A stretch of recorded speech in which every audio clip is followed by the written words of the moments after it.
It's the two most exciting words in sports. Game 7, Devils Rangers. Who will advance to round 2 of the Stanley Cup playoffs? We will find that out in just a few short hours starting right now here on THPN.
What is going on, hockey fans? It is your boy, Neil Villapiano, the host of the Devil State of Mind podcast, along with my good friend, Kyle Manifold. We welcome you to this very exciting Game 7 live watch-along right here on the Hockey Podcast Network YouTube channel. Tonight, Game 7 of this Eastern Conference first round, the only game left in the first round of the playoffs. And again, it is the New Jersey Devils at home taking on the New York Rangers. And Kyle, it has been a wild series up to this point. Rangers blowing out the Devils in the first two games.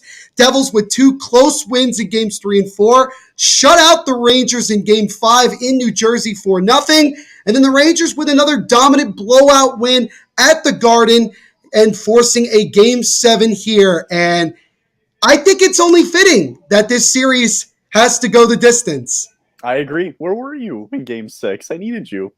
I know. I was at, look, you can blame MSG for having terrible Wi-Fi, like absolutely god-awful connection. Blame them. So, Prudential Center does it better anyway. So, because we hit second being completely biased and honest, but You know what? I'm excited to be back, to do this game, and we're in for a fun one. I think so too. I think we've said it before, like back in game 5 or 4 or whatever it was. I think it deserves to go 7 and we get our wish, right? There's nothing else going on tonight. There's nothing else. No other teams we got to worry about. We don't give a crap about who else is moving on or all that. We worry about tonight. We can't look too far ahead.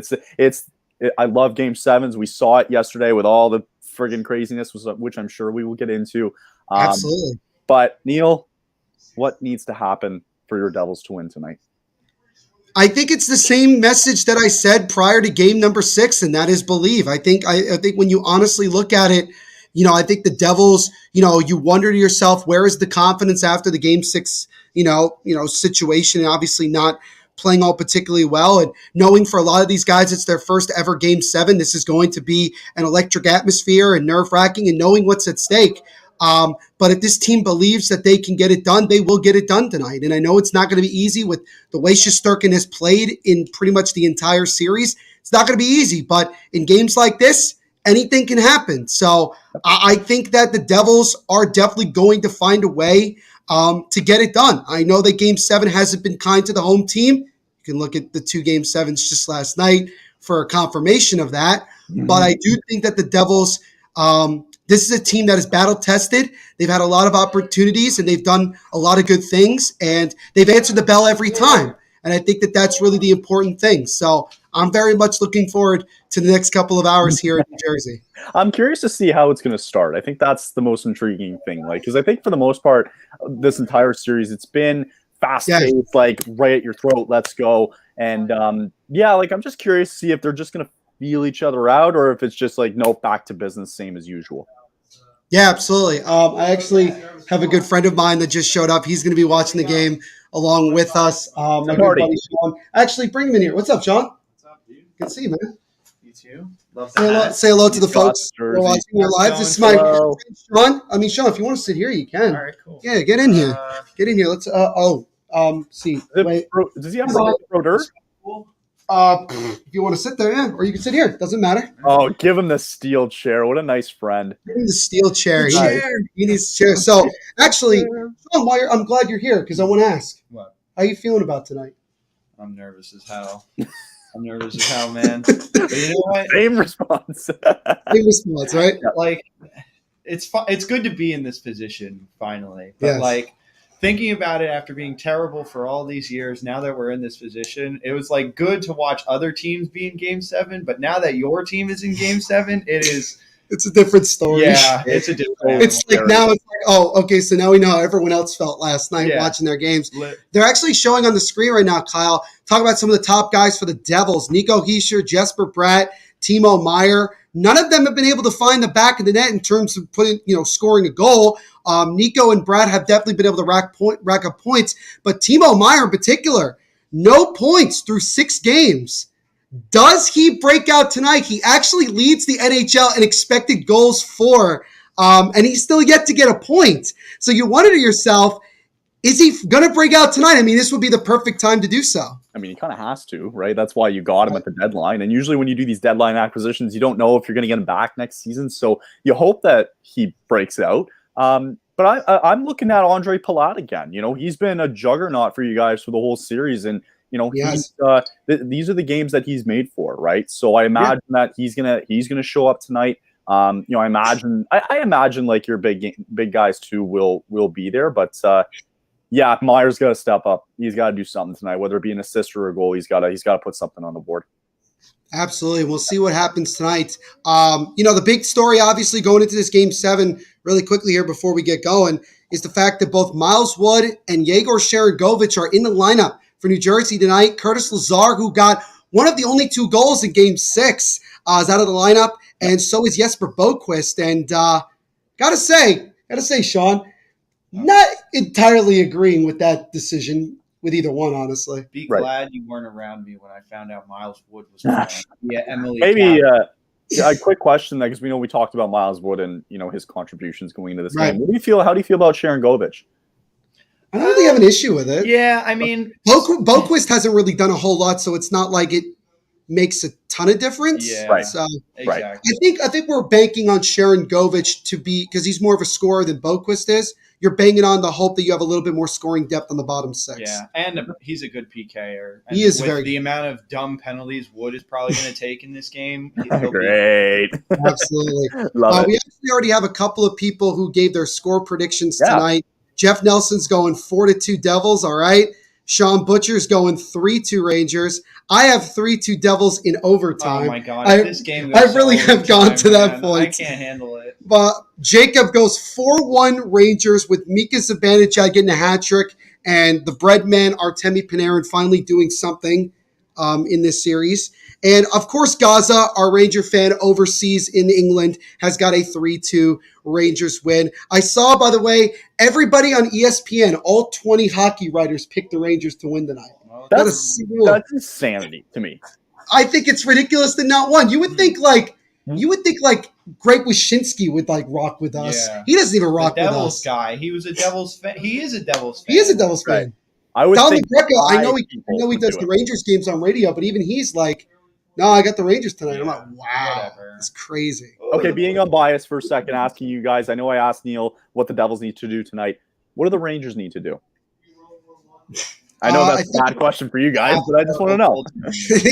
Have terrible goaltending. There you go. That's what they need. And I'll give more of the broadcaster answer to that question. Yeah. Sean's going to be more of the emotion guy tonight. Goofball. Yeah, right, the goofball tonight. Yeah. But I think for the Rangers, it's got to be, you got to find a way to get on the power play. I'm being serious too, because if you look at the 3 games they've won, most of their success and momentum came from the fact that they scored on the power play.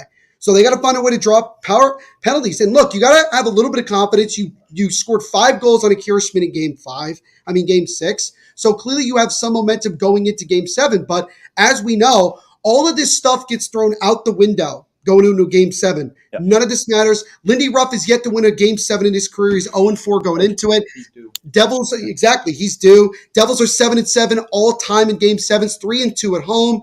Rangers have won something stupid like a bunch. They've won a bunch of like Game 7s in a row, like going back to like 2015 when they lost in the conference finals to Tampa Bay. Thank you. So yeah, I mean, we'll see what happens tonight. I think for the Devils, the biggest thing, get the first 2 goals. I think you got to come out swinging right away. I don't think you can. Tonight's not the night to get off to a slow start. And Lindy Ruff needs to know that. Of course not. You don't want to be like, because Boston got off to a slow start, and then they think they can hold on to a 3-2 lead, and then obviously we saw what transpired there. I think the first period for me, just in particular with these 2 teams, is more important than anything else, just because of the way that we've kind of seen what's happened. You know what I mean? And a lot of it too, like, if I'm looking at it from the Devils' perspective, like sometimes they get out to a good start in the first period, and then the Rangers, like we saw it in Games 1 and Game 2, they just took over. Right? It's the second period. I mean, so that's why I'm just curious to see what this first period is going to be like. If both teams are going to be cautious, or are they just going to start getting at it? Absolutely. So it looks like both teams are actually taking the ice right now. They'll do the national anthem. So we still have a couple of minutes. Obviously, sold out crowd at the Rock. It's hard to tell because the lights are kind of turned off, but it looks like it is heavily Devils, which, I mean, is not a shock considering. I would probably guess to say it's like 65-35 Devils. You think that would be probably a fair way to look at it? Say so. Someone I know is at the game, and they said it's 60-40 Rangers. That's what he saw. Well, maybe more in like the lower bowl area, because I always say, like, look in they don't show it on television, the upper deck. Yeah. So it's a little harder to see. But before we get this underway, I already gave my score prediction. Sean, what's yours? Oh gosh. Put you in the pressure there. Yeah. I think it's going to be 3-1 Devils. Devils will score an empty net. It'll be 2-1 to the end. They'll score an empty net to make it 3. Okay. Stress out in that way. Yeah, too. It'll be low scoring. I like the Devils tonight. I'm not just saying it just because I'm on here. I do think they'll find a way to pull it out. I just want a tight score tonight, like you guys have. I'll go 4-2 Devils.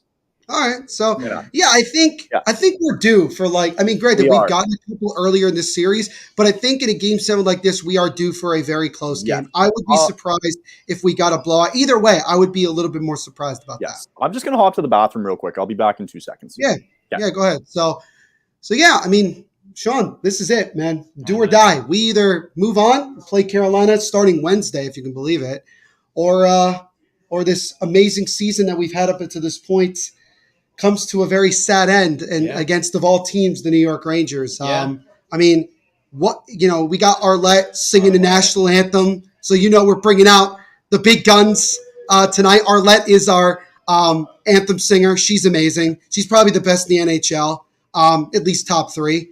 John Brancy, I think, is overrated.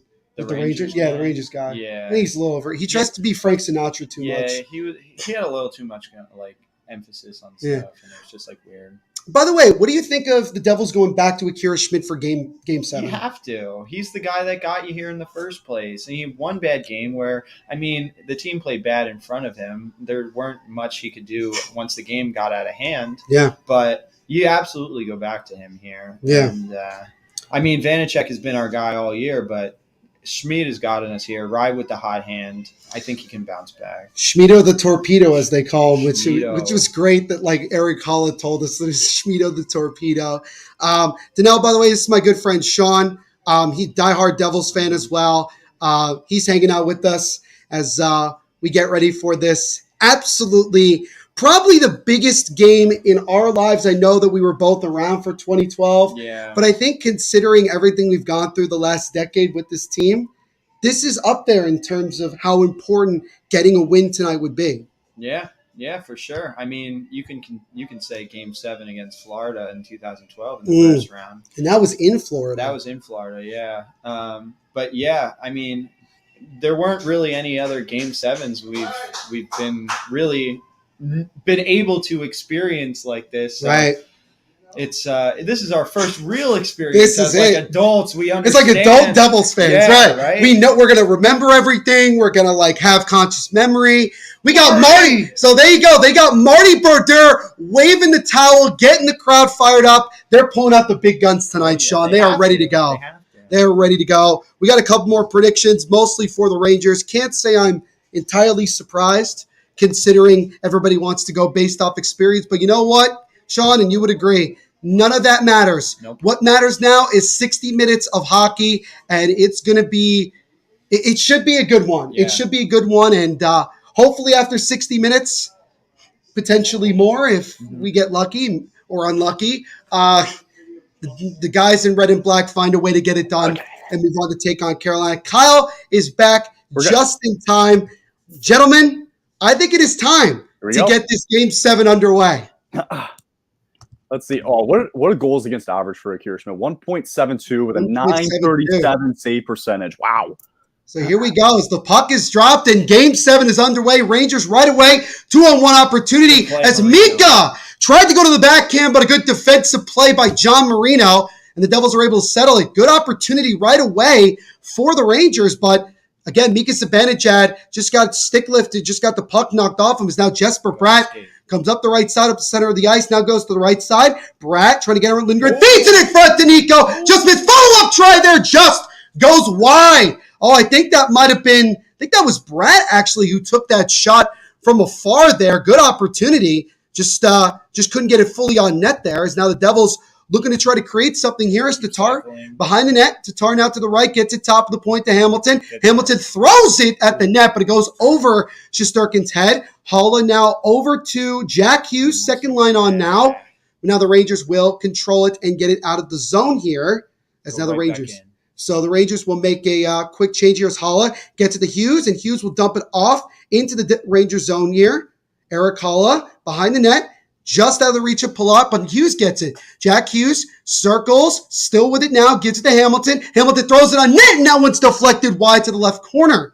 Siegenthaler, just out of the reach of Jack Hughes, gets it over to Jacob Trouba.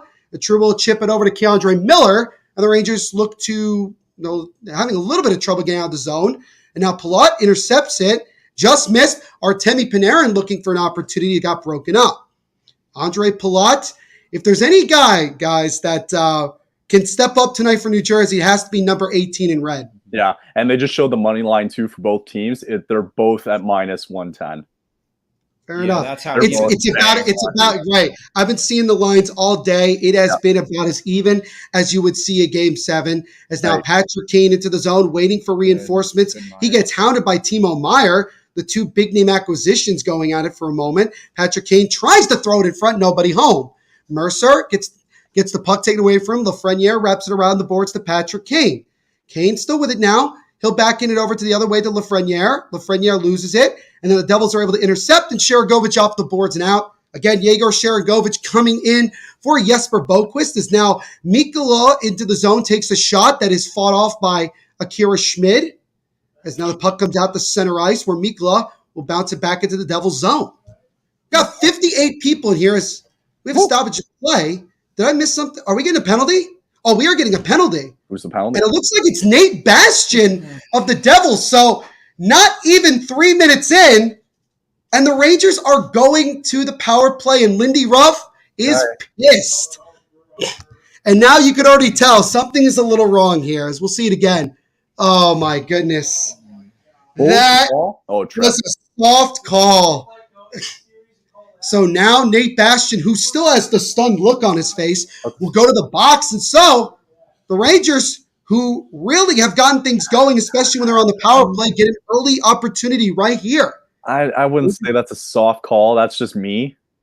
I don't know if you want to call that tripping more, maybe interference, I guess. But yeah, but this early in, you're going to call something? I don't know. I just like maybe – nowhere near the puck for me. He's nowhere near I'm just sounding biased. That's my problem. Rangers are 5 of 24 on the power play. 20.8 is now. Nico comes up with an opportunity, shorthanded, tries to get around Fox, has a step, gets it in front, and he draws a penalty. Backhand try by Nico. It's stopped by Shesterkin, and that's going to do it for the Ranger power play. Just 33 seconds in, it's Adam Fox going to the sin bin. So for the next minute 27, guys, we got 4-on-4 hockey. Was it a hook that they're calling it, or I'm just a touch behind? Just so you know. Or interference. Yeah, Nico. I told Sean he's allowed to drop F-bombs. Kyle went on a rant after Game 5 of the Leafs series, telling them they better get their shit together, and they did. Yeah. I mean, they found a way in Game 6.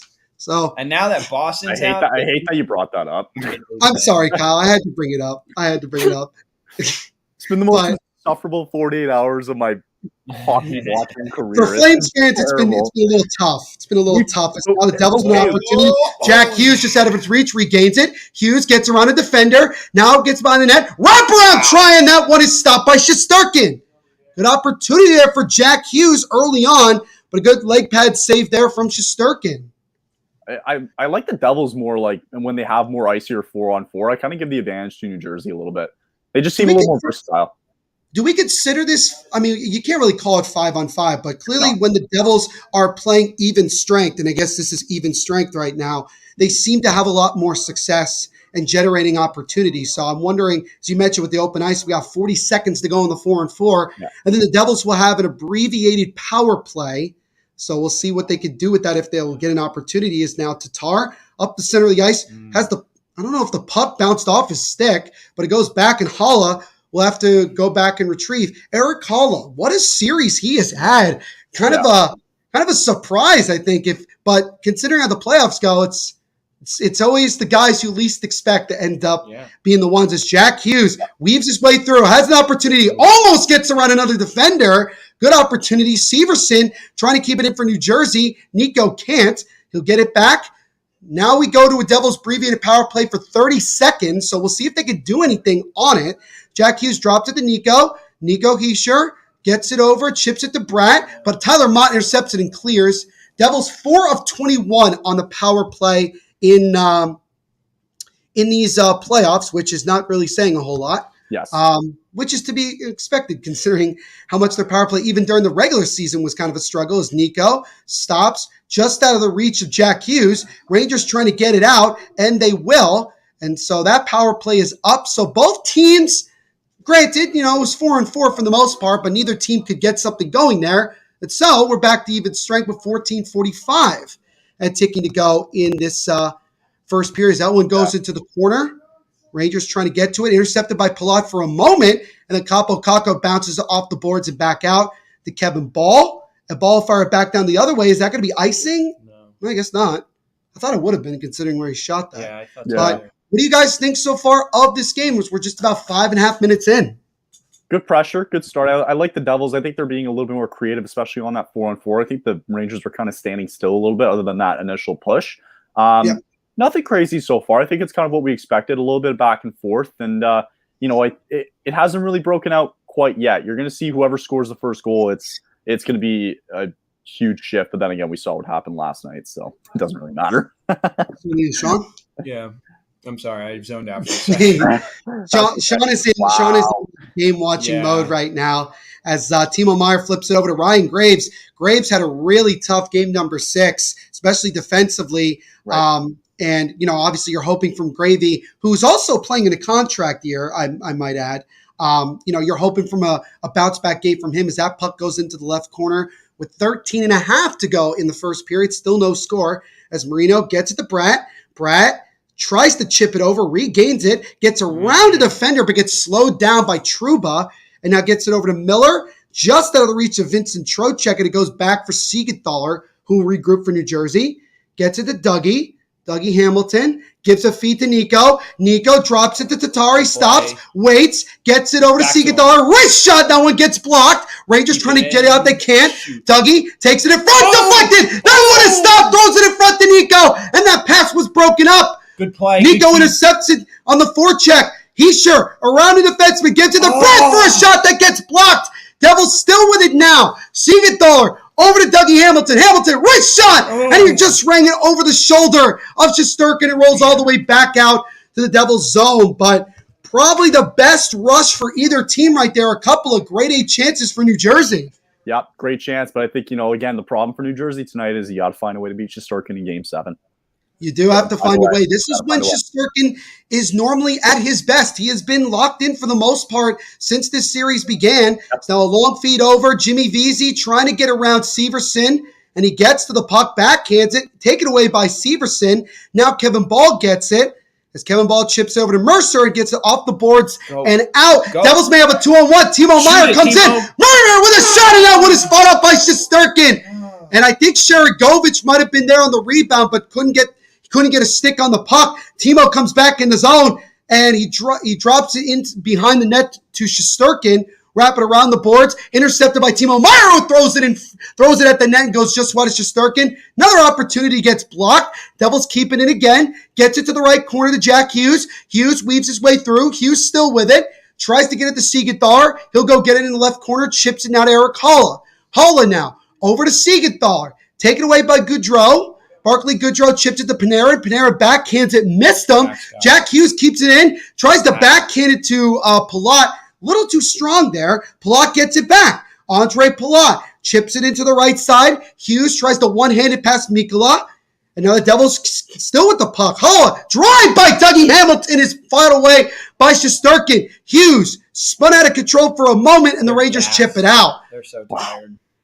So the Devils are firing on all cylinders here early on. But again, Shesterkin standing tall, but good pressure here as Hughes throws it in front. Just couldn't get to him. Capo Caco just is able to get it out. Graves gets it to Haula, and Haula will dump it back in as we get a stoppage in play. I'm not sure why, but nonetheless, 10:50 to go in the first. Still no score here. Game 7, Devils-Rangers. But so far, guys, Devils look like that they want to dictate the pace of this one. And they are. I mean, you saw that 2-on-1 there. Like, I don't know, the two Rangers guys that were trying to get it off Timo, they were both kind of like lunging, like not really moving their feet, trying to get it. And you just see them, they break. And it was a good shot by Myers. As we're just seeing the replay here, he just got a piece of it there, Shesterkin. So, great start if you're Devils, and the Rangers, man, they got to match that pace a little bit more.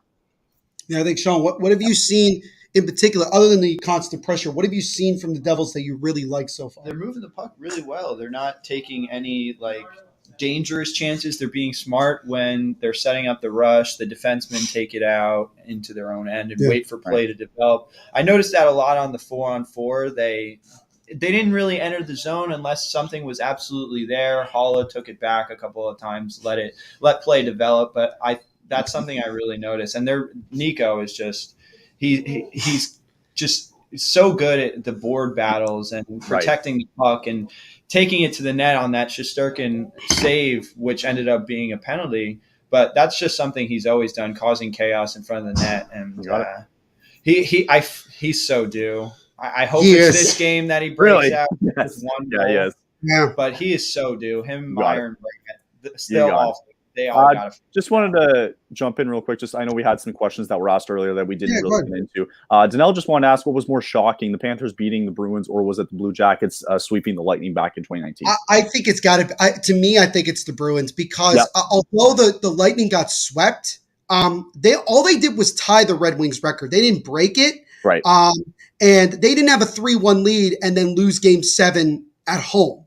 So I think for me, it would probably be the Bruins losing to Florida. What do you think? That's a good point. I thought about this question. I'm completely convinced it's the Lightning. Like getting swept by Columbus, like nobody saw that coming at all. Nobody. Like they were picking the Lightning to win the Cup, but I think that was honestly more shocking. They had 81 points that year. They were kind of talking, I don't remember how long ago it was. They were quickly talking about that series, and the Jackets were so hot going into that series. So that played a factor. And then they were talking about the Lightning just not, I don't know what it was, but something was happening during the end of the season where they just weren't clicking. Yeah. So anyway. It looks like a shot just went out of play. I think it deflected off something. So face-off will be in the Rangers zone. But again, Jesper Bratt right there. Another good opportunity, just couldn't fully get it on net.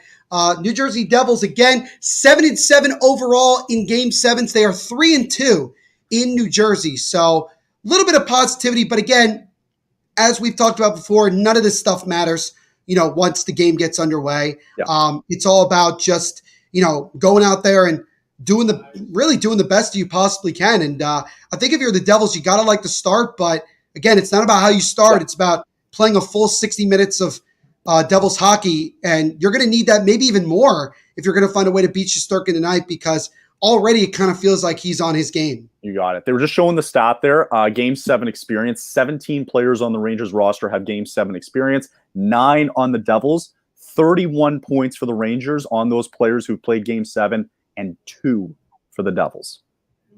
I'm assuming the 2 are from Palat, probably. I would imagine so. Just an assumption. Is that puck deflected something out of play into the stands with 9:45 to go in this first? Wow, Damon Severson really growing out the facial hair. That's kind of weird to see. Granted, we're so used to the Devils not playing at this point in the season, we don't know what it looks like to see these guys have full-on facial hair. So we're still in the first round of this. It's not like we're in the second or third round right now. Like it's a week of 1 week of a beard, boys. It's only one. And, only a week. Actually, during the intermission report, we'll discuss more about some of the other series that we've seen and what to look forward to. I think the second round starts as early as what, tomorrow? I think tomorrow. Night. So right into it. Obviously Seattle and Florida with 2 major upsets in that is crazy. The Maple Leafs. We're in a world where the Bruins got knocked out in the first round. The Maple Leafs finally got to round 2. Sorry again to bring that up, Kyle. Just want to mention it one more time, I swear. No, it's okay. No, I'm used to it. And we'll obviously talk about, Kyle, because several people I've spoken to today want to get your thoughts on the decision that was made by the Calgary Flames involving Daryl Sutter. Yes, we'd love to get into that later. Earlier today, so we'll see about that. Cool. But right now, I think at this point in the game, I think the jitters and nervousness for both teams is out the window. I think now it's like, all right, we're in it. The game started. We're good. I would say there's a little bit of jitters for the Rangers still. I think the Devils have had a great start so far. And that's probably the message that you said at the beginning, Neil. Like, they have no reason to be nervous, right? We'll just see what happens, right? This is a young team that needs the experience. And it's the Rangers that made all these big moves that need to win this game more than the Devils do. So, that's why I'm surprised that, like you mentioned, the analysts and how many they picked at the beginning, and they all picked the Rangers. So I'm surprised by that. They just showed a stat here: seeking same star first period, Game 6, 5-on-5. 23 shot attempts for the Devils to the Rangers 7, 12 scoring chances to the Rangers 1, and obviously there was 1 goal given up. Rangers scored on the power. Well, they scored. The Devils scored 5-on-5. Rangers scored on the power play. He had a dominant first period and ended up being tied with the Devils taking 3 different penalties in that first. Obviously the score is 0-0 right now, but I think the Devils overall, it kind of feels like what you saw as Mercer gets knocked down. Surprised nothing was called there, unless he just fell. It's kind of hard to tell, but Mikkola backhands it, taken away by Erik Haula, gets over to Sharon Govich. Sharon Govich just had to reach a Meyer. Sharon Govich throws it again, and that one goes wide as Shesterkin. So the Devils' third line on right now. Sharon Govich, good hit by Timo Meier. Now Panarin chips it around the boards. Braden Schneider, who got his first career playoff goal in Game 5, chips it over to Panarin. Artemi Panarin, now a little space, waits, throws it in front, and that one is stopped, I think, by Shesterkin. Now Timo Meier gets it, and the Devils are slowly coming the other way, but Timo's just going to flip it in, as it looks like both teams are making a quick change here, as Jacob Trouba is being hounded by Timo Meier. Now gets it over to Keandre Miller. Miller trying to get it around. It's taken away by Nate Bastian. Bastian behind the net. Gets over to McLeod. McLeod gets it top of the point, the ball. Over to Severson. Severson throws it in front. And that one deflects up in the air and into the right corner.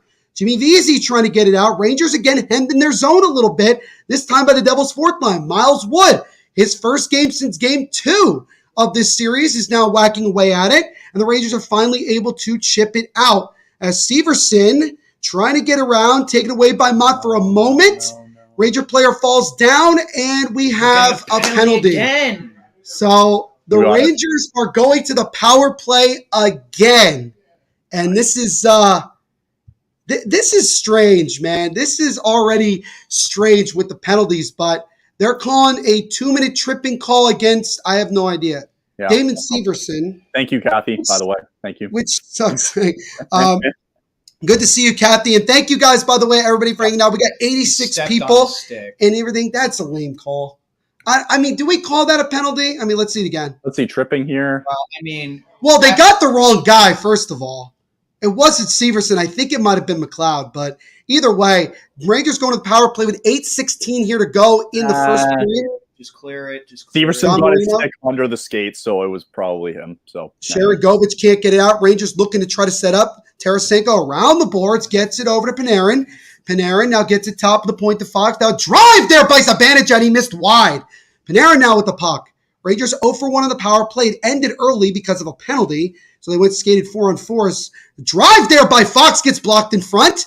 Rangers trying to get it around again. Graves intercepts it. Graves gets knocked down from behind. No penalty called there. Shocked as well. And now it's taken away by Marino, who's going to clear it. Well, no, he can't clear it. Zibanejad chips it right corner to Panarin. Panarin now gets it top of the point to Fox. Fox now over to Panarin, right face up top. Panarin throws it to Kreider. Kreider lost it for a moment. Panarin gets it, wraps it around the boards. Tarasenko one-hands it into the left corner. Zibanejad gets to it first. He gets it now over to Fox. Fox walks up, waits on the right face up dot, still with it now. Now behind the net, throws it to Tarasenko. Now shot from Tarasenko, and he missed it wide. Oh, a great chance there. Tarasenko backhands it over to Panarin. 50 seconds to go on the Ranger power play. Rangers now with it. Fox, drive by Zibanejad, and a beautiful glove save by Akira Schmidt, and no cover. Wow, and we also have a new member. Yep. John Dirtinger, I hope I said that right. John, thank you for being a new member of THPN. We appreciate you, man. Thank you. We're supposed to be on our A game. We're supposed to be on our A game tonight, Neil. Absolutely. And Akira Schmidt going from his left to his right makes the save. And I don't know it. I mean, that probably would have gone in if he didn't get that. I thought it was going high, but... Yeah, good shot by Zibanejad. 43 seconds to go on the Ranger power play as both teams kind of switch up here to their second units. The face-off won by, I think, the Devils, as Hall is able to get it out. So the Devils are finally able to get it out of the zone. As now the Rangers look to try to get it back in. But a good stick there. I think that was Kevin Ball. And how about Kevin Ball, this year, especially in the playoffs, really has stepped up as it's taken away by Siegenthaler, and he'll get it out of the zone again. So what you're noticing from the Rangers, once they get it out of the offensive zone, they seem to struggle with just entries. Yeah, but then it's once they're in there, they've created a lot of good quality chances on the power play so far. But yeah, no, totally agree. As now Siegenthaler intercepts it again, and Siegenthaler wraps it around the boards and out, and that's going to do it. So the Devils have killed off both power plays for the Rangers. Now stop. Stop with the penalties, please. I think Sean makes it very clear what I was going to say. So we got 104 people in the chat right now as that shot deflects up and out. Let's go. So shout out to all of you awesome people. 6:03 to go in the first period. No score still, Devils Rangers, but the Rangers with 2 power plays, Kyle, and they again have yet to score in either one of them. Yeah, and but again though, you guys are saying stop taking the flipping penalties. Like, man, it's been you can't do these stupid it was 2 tripping calls, right? So you can't give them those freebies, right? So anyway. Yeah. And as Jack Hughes put it, enough with the silly penalties. That's what he put. That's what I think he was talking actually about the refs and not his I'm not sure who he was exactly talking about on that one. As that one goes out of play. Oh no. Is that going to be another penalty? Delay game. Kevin Ball, I think he did. Kevin Ball's going to get 2 minutes for delay game. I don't know what is going on, but the Devils for the 3rd time already are back to the penalty kill. Kevin Ball is going in with 5:58 to go. So, yeah, this isn't going so far. That's a nervous player right there. That's a nervous player if I've ever seen one before. How often does that happen? We're just saying good things about Kevin Ball, and then he does that. That's a nervous player right there. Yeah. He was in a rough situation, just trying to get it out of the zone with a little bit of pressure. Yeah. And I think he was hoping to get it off the boards, but he didn't get it to him. So, yeah. So delay game against Kevin Ball, and the Rangers once again will go to the power play. So, Kyle, if you're the Rangers, like, what do you got to do? You've already had 2. Now you're having a 3rd already in the first period. Like, what do you got to do here? Put the puck in the net, man. Like, other than that, like, what do they got to do to get said puck in net? I mean, you got to test Akira, right? See if he's ready. He seems ready. I mean, obviously the glove save that we saw, he's ready for Game 7. But, it's about keeping put Kreider right back out there, put him in front of the net. have some scrambles in front of the net, see if there's a loose puck, and you might have to find some garbage goals tonight if it looks like both goalies are on their A game tonight. Yeah, so Jack Hughes saying enough of the silly penalties. Well, I guess his team didn't get the message there, as they've now taken their third penalty of this first period. I think if the Devils get out of this period scoreless, I think that's a win in itself. Yeah, it absolutely is. This is turning to Game 6 2.0. The Devils are playing. Except we haven't scored yet. Yeah, except we're not winning. Yeah. Even if it's 1-0, I still think they're lucky to get out of the period at being 1-0, considering the chances that they've had. So yeah, please. Yeah, and hopefully they can go to 3 for 3 as Kevin Ball will take. I think that might have been his first penalty of the playoffs. And Lindy Ruff, definitely already not a fan of the officiating, but I mean, I feel like it's been more the Devils themselves. Right. Hey, Neil is a Devils fan since the early 90s, and also, I have so much faith in them. They got this. I still have it as well. You can see Kevin Ball immediately. He reacted to that like, I can't believe I just did that. So here we go. Let's see what the Rangers can do on their third power play. Face-off eventually won by the Rangers. They'll set up Panarin over to Fox. Fox now walks the line. Fox still with it. Over to Panarin, right face-off dot. Gives it to Fox. Fox now with on the right side. Now over to Panarin again. Panarin throws it in front. It gets blocked for a moment by Graves. Rangers control it again. Fox now with it. Fox over to Mika Zibanejad off the boards. Now he has it. Gets over to Tarasenko. Tarasenko tries to chip it over to Panarin. Devils can't get it out. Fox over now to his teammate. Now drive by Zibanejad, and he shot it over the net. Devils trying to get it out. Nico can't get to it. Kreider now, and it's stopped by Marino. Can Marino get it out? He will. Yes, Marino. So a big jump there by John Marino. I think out of all the defensemen so far, Marino seems like he's on point tonight. Yeah, he didn't miss by that much. He was very close. No, it was a good shot. It's Chris Kreider now. Gets it over to Panarin.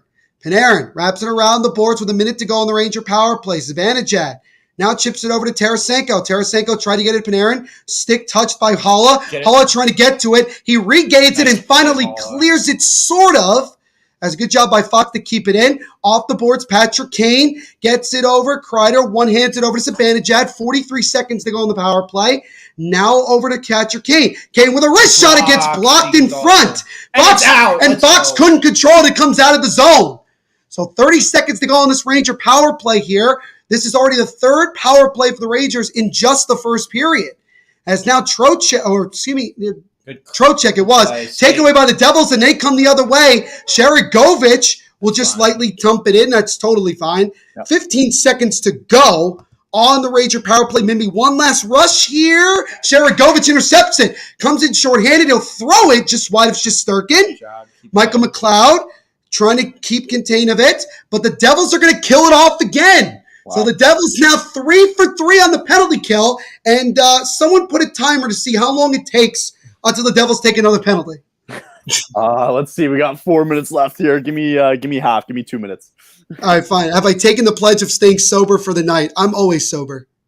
Oh no, Andrew asked where your wine was earlier. There we go. Oh, my wine's right here. There you go. Okay, we're good. My wine's right here in case you haven't seen it yet. Jack Hughes by himself waits just out of the reach of Palat, but it's regained by Meyer, who throws it and gets blocked in front. Rangers look to come the other way with speed. Artemi Panarin tries to get around, drops it off, missed his teammate. Meyer, long feed to Hughes, has a breakaway. Jack Hughes, backhand try, and that one is sticked aside by Shesterkin. And now an opportunity again for Jack Hughes, and that one's deflected wide. Shot by Hamilton, gets blocked and out of the zone. Jack Hughes trying to go through the legs of Shesterkin, but he makes the save, and it actually almost trickled by him anyway.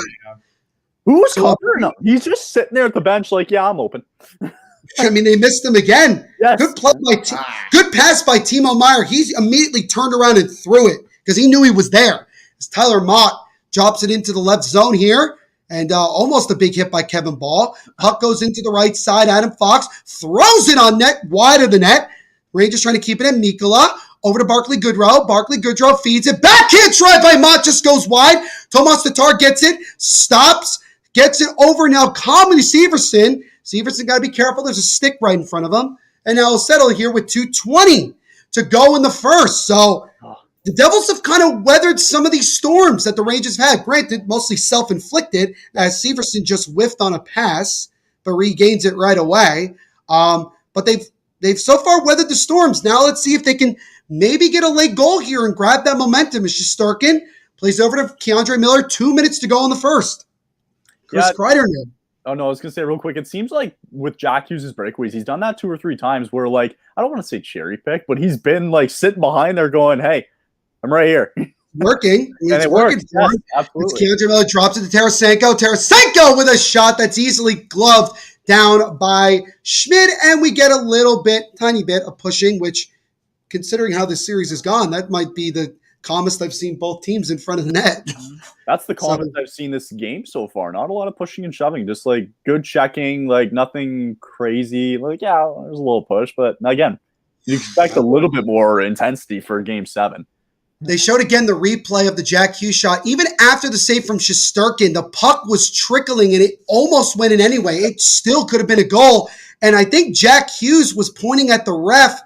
Well, I guess he was looking for a hook, maybe? Yeah, because Lindgren maybe got stick in there a little bit. Yeah, so you here. Oh, the Devils haven't technically had a power play. 30 seconds of an abbreviated power play to me just does not count. And now the ref gets in the way. Devils couldn't get it out. Now the Rangers looking to try to hold on to it. Mikkola over now to Patrick Kane. He circles. Kane getting around Bastian. Kane still with it. Feeds it in front. Couldn't get to it. Mikkola fakes the slap shot. Deflected there by Kane. And a good save and cover from Schmid. Patrick Kane starting to heat up a little bit. Just a tiny bit. Jack Hughes 9 for 20 on breakaways in this season, including the playoffs. Oh, God. Which is actually pretty good considering. Very good. Yep, very good. So I think I'm not criticizing Jack, but I would have liked to have seen him try to go top shelf there, try to lift the puck if he could have.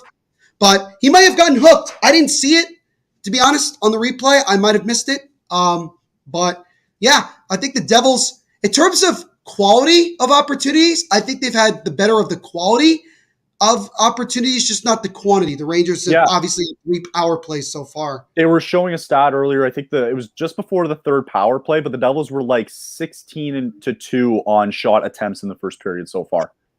Right. The Rangers have played for the most part on their heels in this first 20 minutes. We got 1 minute to go here in this first period. John Marino, once again, old reliable, backhanded out of the zone. Devils may have a chance as Jesper Bratt waits, gets it to Nico. Nico tries to flip it to Tatar, and he wasn't there. Bratt keeps it in, gets it over to Marino. Marino now.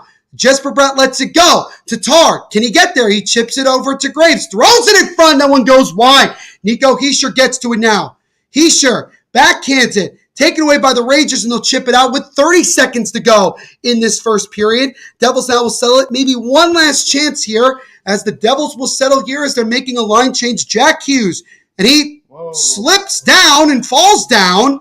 And now Jimmy Vesey gets it in the zone for the Rangers, but nobody was there. Palat gets knocked out the puck. Now an opportunity, Jack Hughes with 10 seconds to go. Hughes still with it, gets taken away by Trouba. And it comes back down to the zone with 5 seconds to go. Graves flips it into the zone, and that will do it for the first 20 minutes of play. So, a lot of action, a lot of penalties, especially if you're the Devils.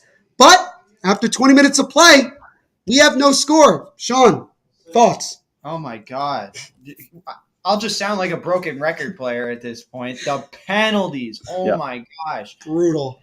The penalties and the goaltending, like Shesterkin is playing unbelievably right now, keeping the Rangers in this game and in this series. And the penalties, man. I mean, you would hope the Rangers already have 3 penalties in the first period. Maybe the Devils will start to get a little luck from the refs, call some that maybe could go 50-50, but then again, it's Wes McCauley and Gord Dwyer. And oh, is it Gord Dwyer as well? Oh, no wonder we're having a rough night. Yeah. Yes, Gord can shove it for all I care. Right. But Kyle, your thoughts after 20?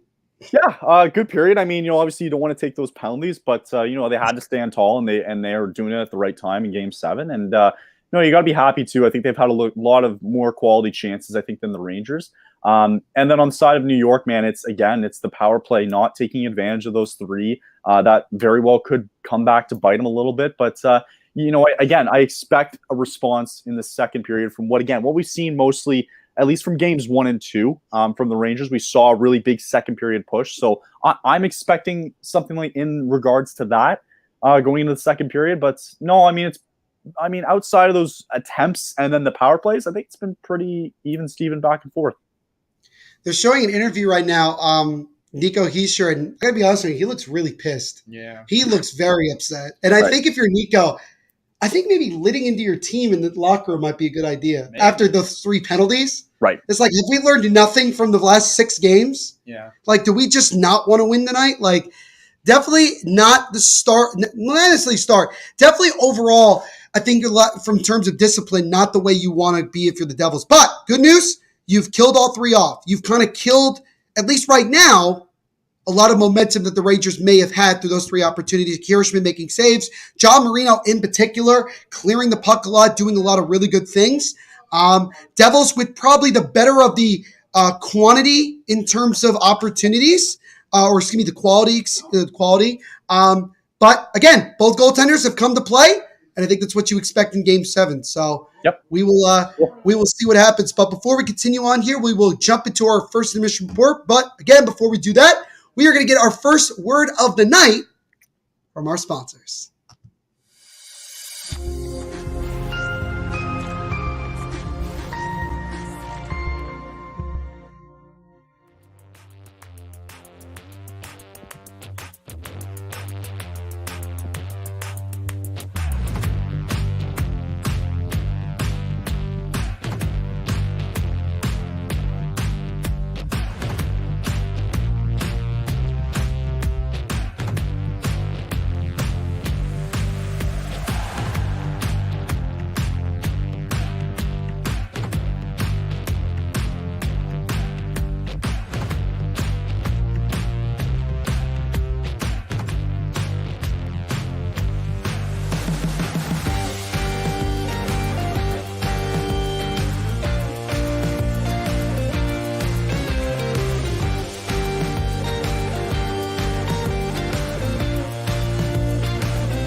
You can keep And going. back. No, he was in the middle of a story, so I was like, "Oh, nobody's good."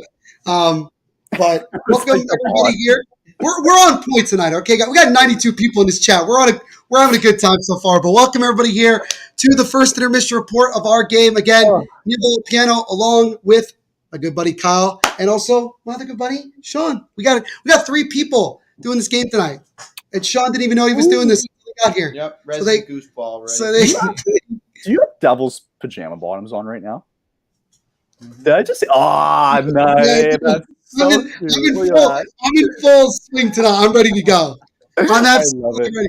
And if you guys like the fact that I'm wearing these Devil's pajama pants, why don't you do me a favor? Hit that like button, subscribe, and punch notification bell so you don't miss any new live watch logs that we do right here on the Hockey Podcast Network YouTube channel. Every little bit is greatly appreciated. So, after 20 minutes of play, no score. But the Devils, for some reason, don't know what discipline is, as they took not 1, not 2, but 3 penalties. Deja vu from Game 6, pretty much. So very frustrating from that point. But I think overall, if you're the Devils, you have been the better team. You have dominated in many ways play. The Rangers have been kind of on their heels. But again, as Sean so poetically put it, Shesterkin is just on his game right now. Yeah, you wonder what they could have been doing without those penalties, right? Like, what do you see a goal inside those? If you tally up the 3 penalties in those 6 minutes, right? Do you see one there? I mean, that's something you have to kind of consider instead of sitting back on the penalty for a good, like, more than a quarter of the first period, right? So you don't expect, though, going forward that you're going to get another 3 penalties in the second period. I can't imagine that. So, I would assume they're going to get their chances again in the second period. I assume both teams are going to get their chances, and it's going to be. I'm just so curious to see what the response is going to be by both teams with whoever scores first tonight. Is it going to get more tighter for the one team that's down? Like, is the other team going to take advantage of it? I'm just really intrigued who gets the first goal tonight and how they take advantage of it. I don't think I've seen Jack ever that. I mean, I've seen him get pissed off before, but that was a new level for me. He was royally upset on that breakaway opportunity. I think he felt like that he should have gotten a penalty called. Well, he should have drawn a penalty there, but he didn't. He probably had, in terms of the quality of opportunity, that might have been the best chance for either team, considering it was a breakaway opportunity. But again, both goaltenders, Shesterkin and Akira Schmid, definitely so far he has bounced back from game 6. But now you got to go into the second period. If you're the Devils, you got to say, look, it's frustrating, but you got to keep pushing. You've been the better team. You've been dictating play. Goals are going to come. They may not come easy. Look at Andre Palat, game 5, right? Game 5. What happens? He takes a shot that hits Adam Fox's stick, pops up in the air, goes over the shoulder of Shesterkin, and it goes in. Like, that's going to happen. So you have to just keep playing that way. Sean, other than obviously the penalties, because I know that was understandably driving us both mad, what have you seen from the Devils overall in the first 20 minutes? Well, I mean, like you said, they're just constantly bringing pressure. Like, they're cycling it really well. They're shooting everything.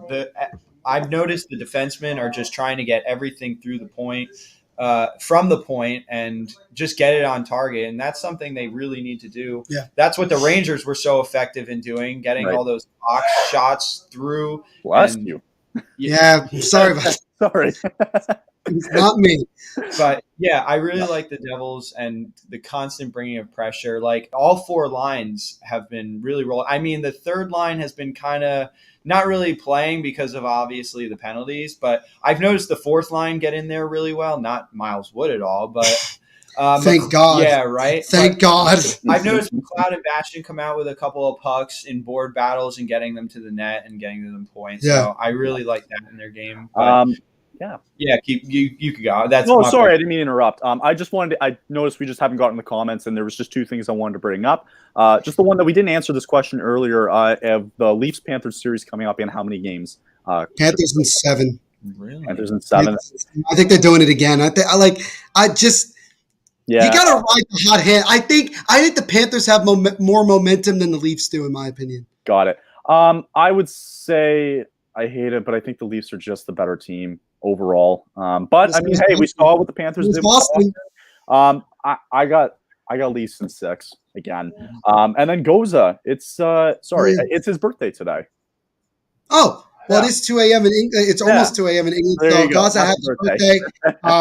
Like I mentioned before, our Rangers fan in England. I give you credit, man. We talk about us being stressful, and it's only 8:58 in the evening. It's like almost 2 a.m. where he is. I can't imagine. I got work the next day. And you got work the next day. I got work tomorrow. You got work tomorrow. He got work.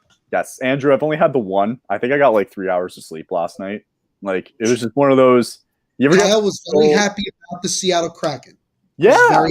I was so happy. It's my one pick that I had. It was the one pick. Kyle's a big crackhead. That's what he is. He's I'm a big crackhead. But I got no sleep, so this is just my one. I had a great nap before this, though. I had such a good nap. He said on Twitter, "I took a great nap before we." I don't normally do that because I don't know if you guys are big. I take a nap before every game. That's what I do. So I'm good. I don't know how people can do it like on command.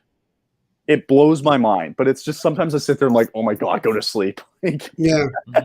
Anyway, sorry, I didn't mean to. Let's start. Who knows what Woody is going to do? Yep. 20 minutes. He hasn't done anything, which is also good and bad. That is good. Mostly good. Mostly good. He hasn't done anything bad. Andrew and Sean in particular would love nothing more than for Miles Wood to be shot to the moon. Yes. Would love nothing more. I was just going to say, just in case people were wondering for tomorrow night, so Panthers Leafs puck drop at 7 o'clock, and Kraken and Stars will tip off their series.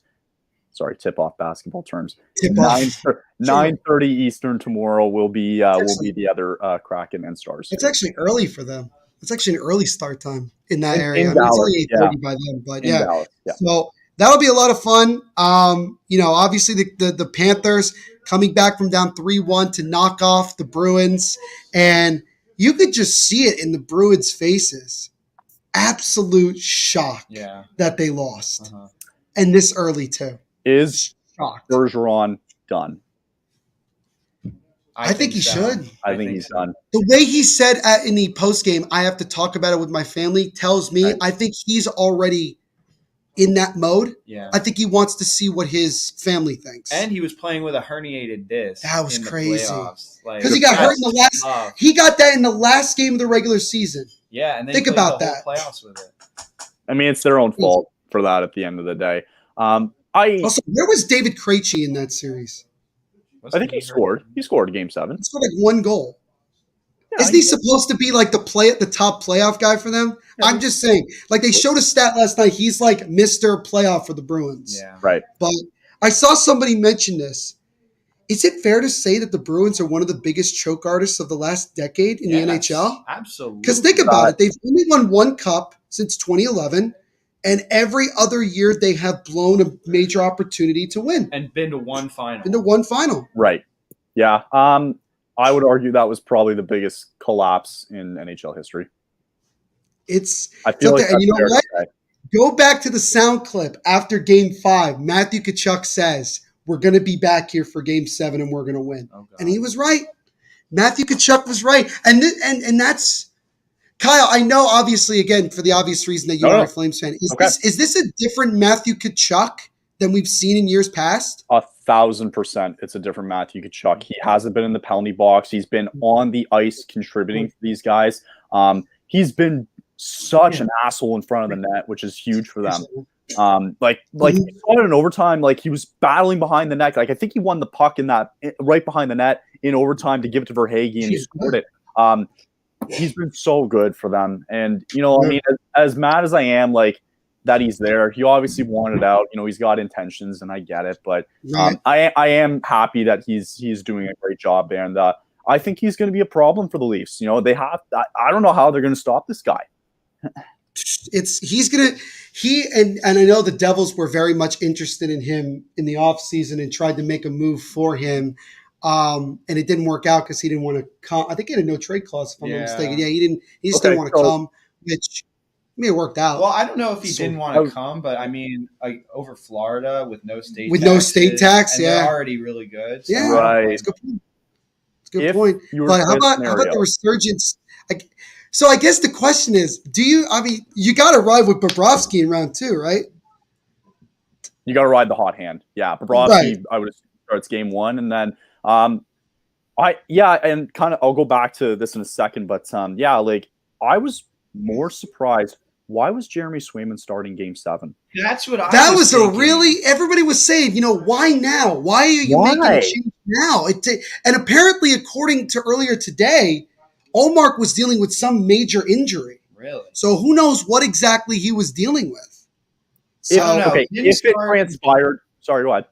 Yeah, he was. I mean, he didn't play in one of the early round games. Like I think it was like Game 3 or 4. Game 3, yeah. He didn't play. So I mean, like if you're that hurt, Swayman was good throughout the year. So I mean, it wasn't the most outlandish thing to say. But I mean, if he's able to suit up and be the backup, I think you got to play him. I don't think he played that.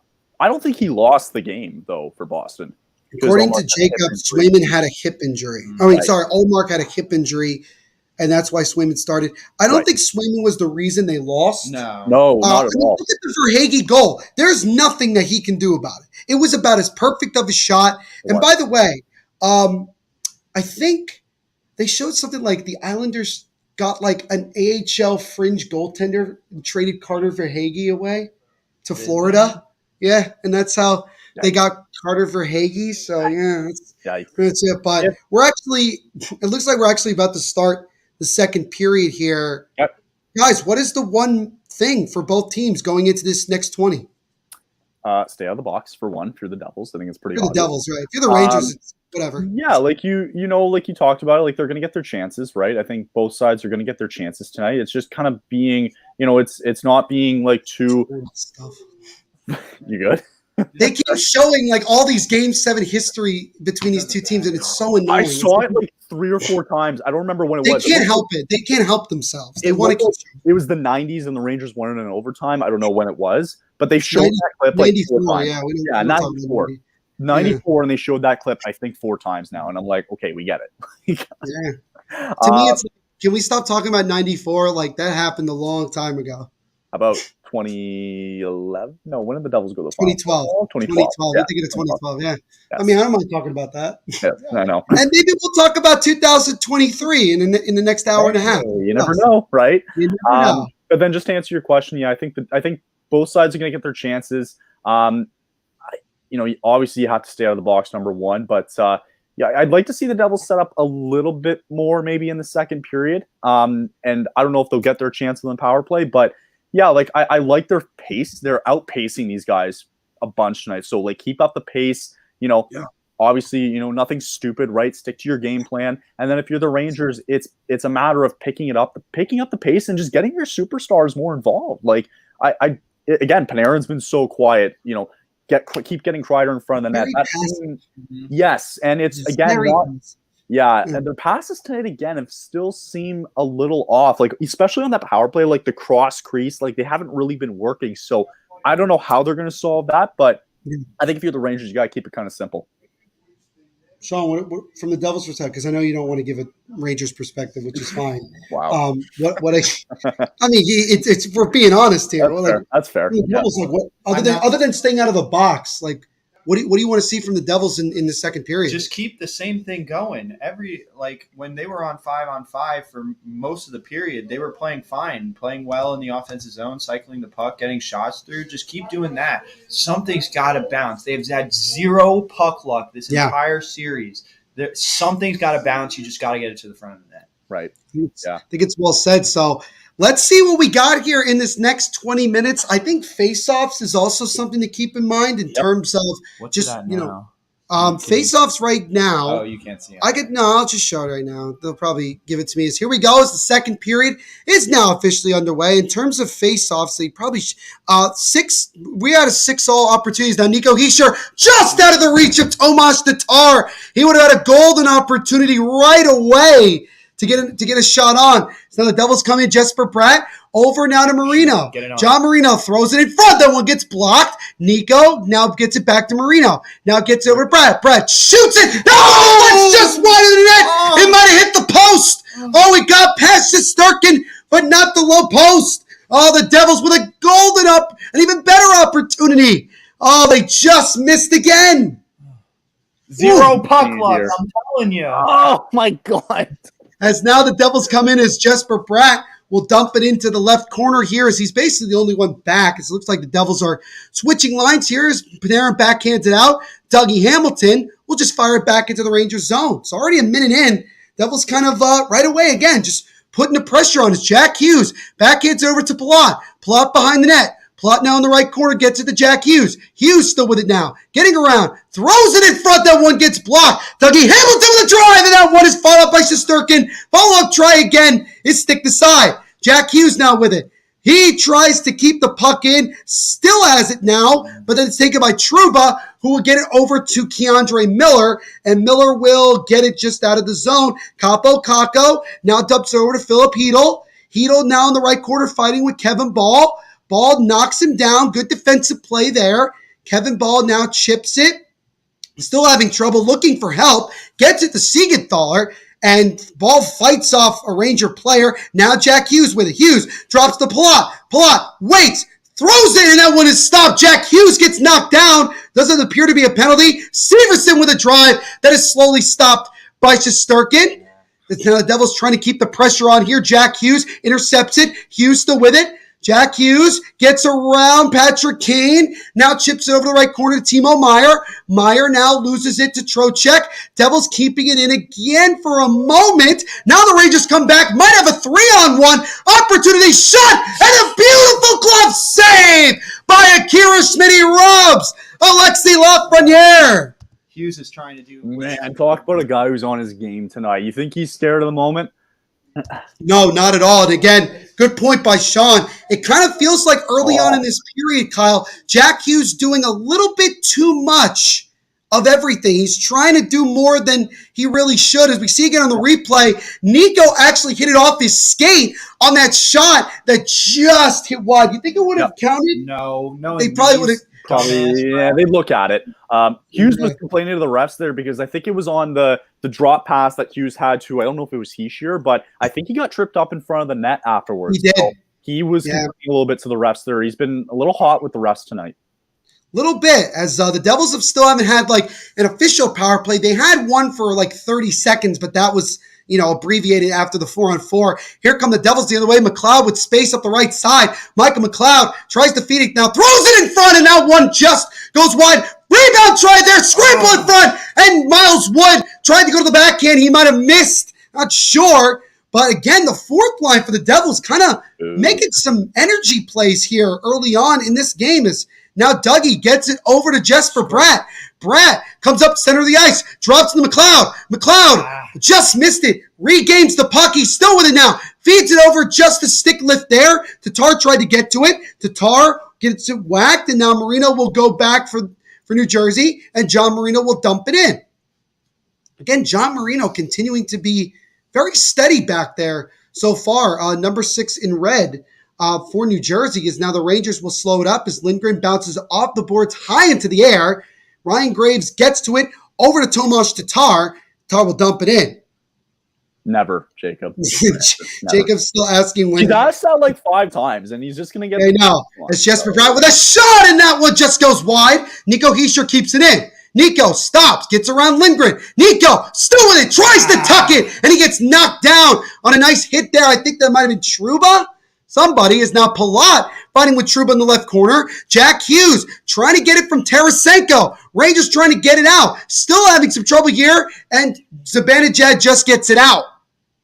As now they give it over to Ryan Graves. Graves, nice feed over to Arikala. Drops to Palat. Andre Palat with a shot, and that one gets blocked just wide. And the Rangers look to try to come the other way. It's taken away by Siegenthaler. Siegenthaler having some trouble, taken away now. Now they have some numbers. Devils might have a chance, and they called offsides. Okay. Can you believe the shots? Can you believe the shots are only 8-7?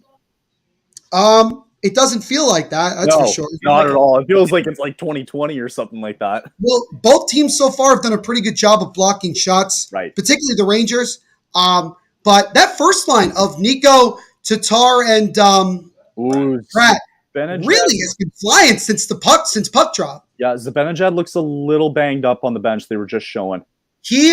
He got injured, or it looked like he did in Game 6. He kind of was hunched over on the bench at one point during the second period. So there's a good chance he's dealing with something. Yeah, they show again the Lafreniere chance earlier. He tried to go top shelf. Good job by Schmidt keeping his glove up. Makes that save. Good save there. So now an opportunity. So Rangers, that was probably their best chance so far of the early goings here of these first couple of minutes. Face off at center ice, won by the Rangers, and now they'll look to try to set something up. So it goes back. Dawson Mercer now with it. Mercer can't get it out. Panarin whacking away at it. Now the Rangers get to it. Dougie Hamilton chips it around, and now the Devils can come the other way. Here they come. Tomas Tatar up the right side. Gets over to Dawson Mercer. Mercer throws it in front, and Sharangovich got a deflection. Opportunity by Mercer, and that one is stopped by Shesterkin. Siegenthaler over to Dougie Hamilton. Sharangovich, wrist shot, and that one gets blocked to the right side. Mercer still with it now. Dawson Mercer, he loses the puck to Keandre Miller, and Miller flips it out. Oh, my goodness. The Devils continuing to throw everything but the kitchen sink at Igor Shesterkin, but he's making save after save as Nick Bashing got crunched into the boards. That puck goes all the way down, and it's not an icing, as they called the deflection there. Now the Devils were set up with 14:25 to go. As now here come the Devils. May have a chance. Nope. Gets it just out. Vincent Trocheck up the left side. Trocheck, he tries to get around Severson. He does. Backhand try. Opportunity. Opportunity again is stopped by Schmidt, and he'll cover. My goodness. Both teams trading chances here. Again, shot attempts are 14-1 right now in the second for the Devils. So, I mean, that's ridiculous in my opinion. Yeah. I mean, they're going to look at this series, win or lose. They're going to look at this series and be like, puck luck just does not exist for the New Jersey Devils. That's really what you've kind of seen in this one. Shots 8-7 in favor of the Devils. Might be more now, probably. Yeah, I'm surprised that the shot attempts at least are 16-1 outside of the 1-3-on-1 that they've had. The Rangers haven't done anything. Really good chance though by the Devils. They've had so many good chances that I think whoever scores first, it's going to be that luck puck kind of garbage goal that you're. It's got to be off somebody's arm or a stick. Not even even if it's not lucky. I don't think deflection goals are lucky. I think it's just good positioning, unless it hits off your own stick and goes in. Right. You want to talk about puck luck very quickly? They were saying in overtime, I think it was Pasternak who would have shot on goal, and Bobrovsky stopped it with the butt end of his stick last night. So that was crazy save. Because now Erik Haula comes in, drops it off to Palat. Palat waits, tries to chip it up the ball and missed him. Lafreniere takes it away from New York. Alexis Lafreniere. He tries to chip it over to Trocheck. Lafreniere gets it back. Lafreniere around the boards, and the Rangers can't keep it in. Goes back, and Adam Fox will have to regroup with 13:45 to go in this second period. Trocheck now, he'll just calmly flip it into the right corner. Damon Severson chips over to the right side of the ball. Ball tries to get it out, gets it over to his teammate. Palat backhands it, taken away by Patrick Kane. Kane, still with it now. Wait, takes a shot that gets blocked. Lindgren with a drive. That deflects just wide. Might have gotten a piece. I think it might have been Panarin potentially. Right. Not sure exactly who that was. Another block, though. I mean, the Devils have been doing very good with that tonight, too. A lot of block shots. Yeah. It's now Barclay Goodrow almost got it to Kane in front. It's now Erik Haula. Haula now with it. Haula chips it off the boards. Rangers are just able to keep it in. Some good pressure here from the Blue Shirts. Backhands it around. Gets it over. Shot, and that one goes wide onto the right side. Jacob Trouba now with it. Trouba now over to his teammate. Gets it over to Barclay Goodrow. Goodrow gets it over to the left side. Opportunity here. Lindgren shot, and that one deflects up and out of play. 12:49 to go in the second. Still no score. Game 7, Devils Rangers. Oh, somebody score for God's sake. Oh, my God. Stuck here at work. You guys are saving me with this awesome stream. Thanks a lot, Edwin. Appreciate it. No problem, Edwin. We appreciate you hanging out with us. Again, guys, don't forget to leave a like on the stream and subscribe. And as always, hit that notification bell so you get notified of when we go live, doing these live watch-alongs here on the Hockey Podcast Network. Someone just mentioned me that the NBA playoffs is on, and I'm like, why would I care? Yeah. Who cares right now? Who cares? There's nothing more important than what's going on. Yeah, Kyle, we don't have the NFL draft tonight. There's no draft. There's no pick. We got through that. It's over. It's over. But talking about it so far, guys, what have you seen so far from both teams? Not a lot from the Rangers, surprisingly. I thought they would come out a bit more aggressive maybe than what we just recently seen. But if you're the Devils, you got to like what you see. But at some point, you can only like things so much. You got to see some results. And, you got to have some sort of luck or just keep throwing quality chances. I think it's about luck at this point if you're New Jersey. I mean, what tactic can you do except maybe try to get more people in front of Shesterkin? Just keep firing on, honestly. That's both goalies have been so good tonight. So I think it's going to come down to those scrambles in front of the net. Make them trying to think, where's the puck, that sort of thing. And it might have to be that on both goalies because they're both really seeing the puck good tonight. They are really on their game, and I think that's what you expect from a Game 7. You're gonna need your goaltenders to be at the top of their game. And from Shesterkin, not a shock. That's what he's been since he's been in playoff hockey. Akira Schmidt, just his 5th game of his career in the playoffs, and he looks, as Erik Haula put it, cool as a cucumber. Right. Real quick. I don't think I asked you before the stream. I haven't asked you during the stream. Just your overall experience at Game 6, because we talked to you in the first intermission. Just a very quick overall experience of Game 6 that you were at. It was definitely an experience. I can see why people were telling me to be safe, considering that I was saying that all night long. Rangers fans are not particularly the nicest people to be around, especially if you're a fan of the opposition. Also, very derogatory insults towards Devils players. Even for the worst fan bases in the league, I feel like it was over the top.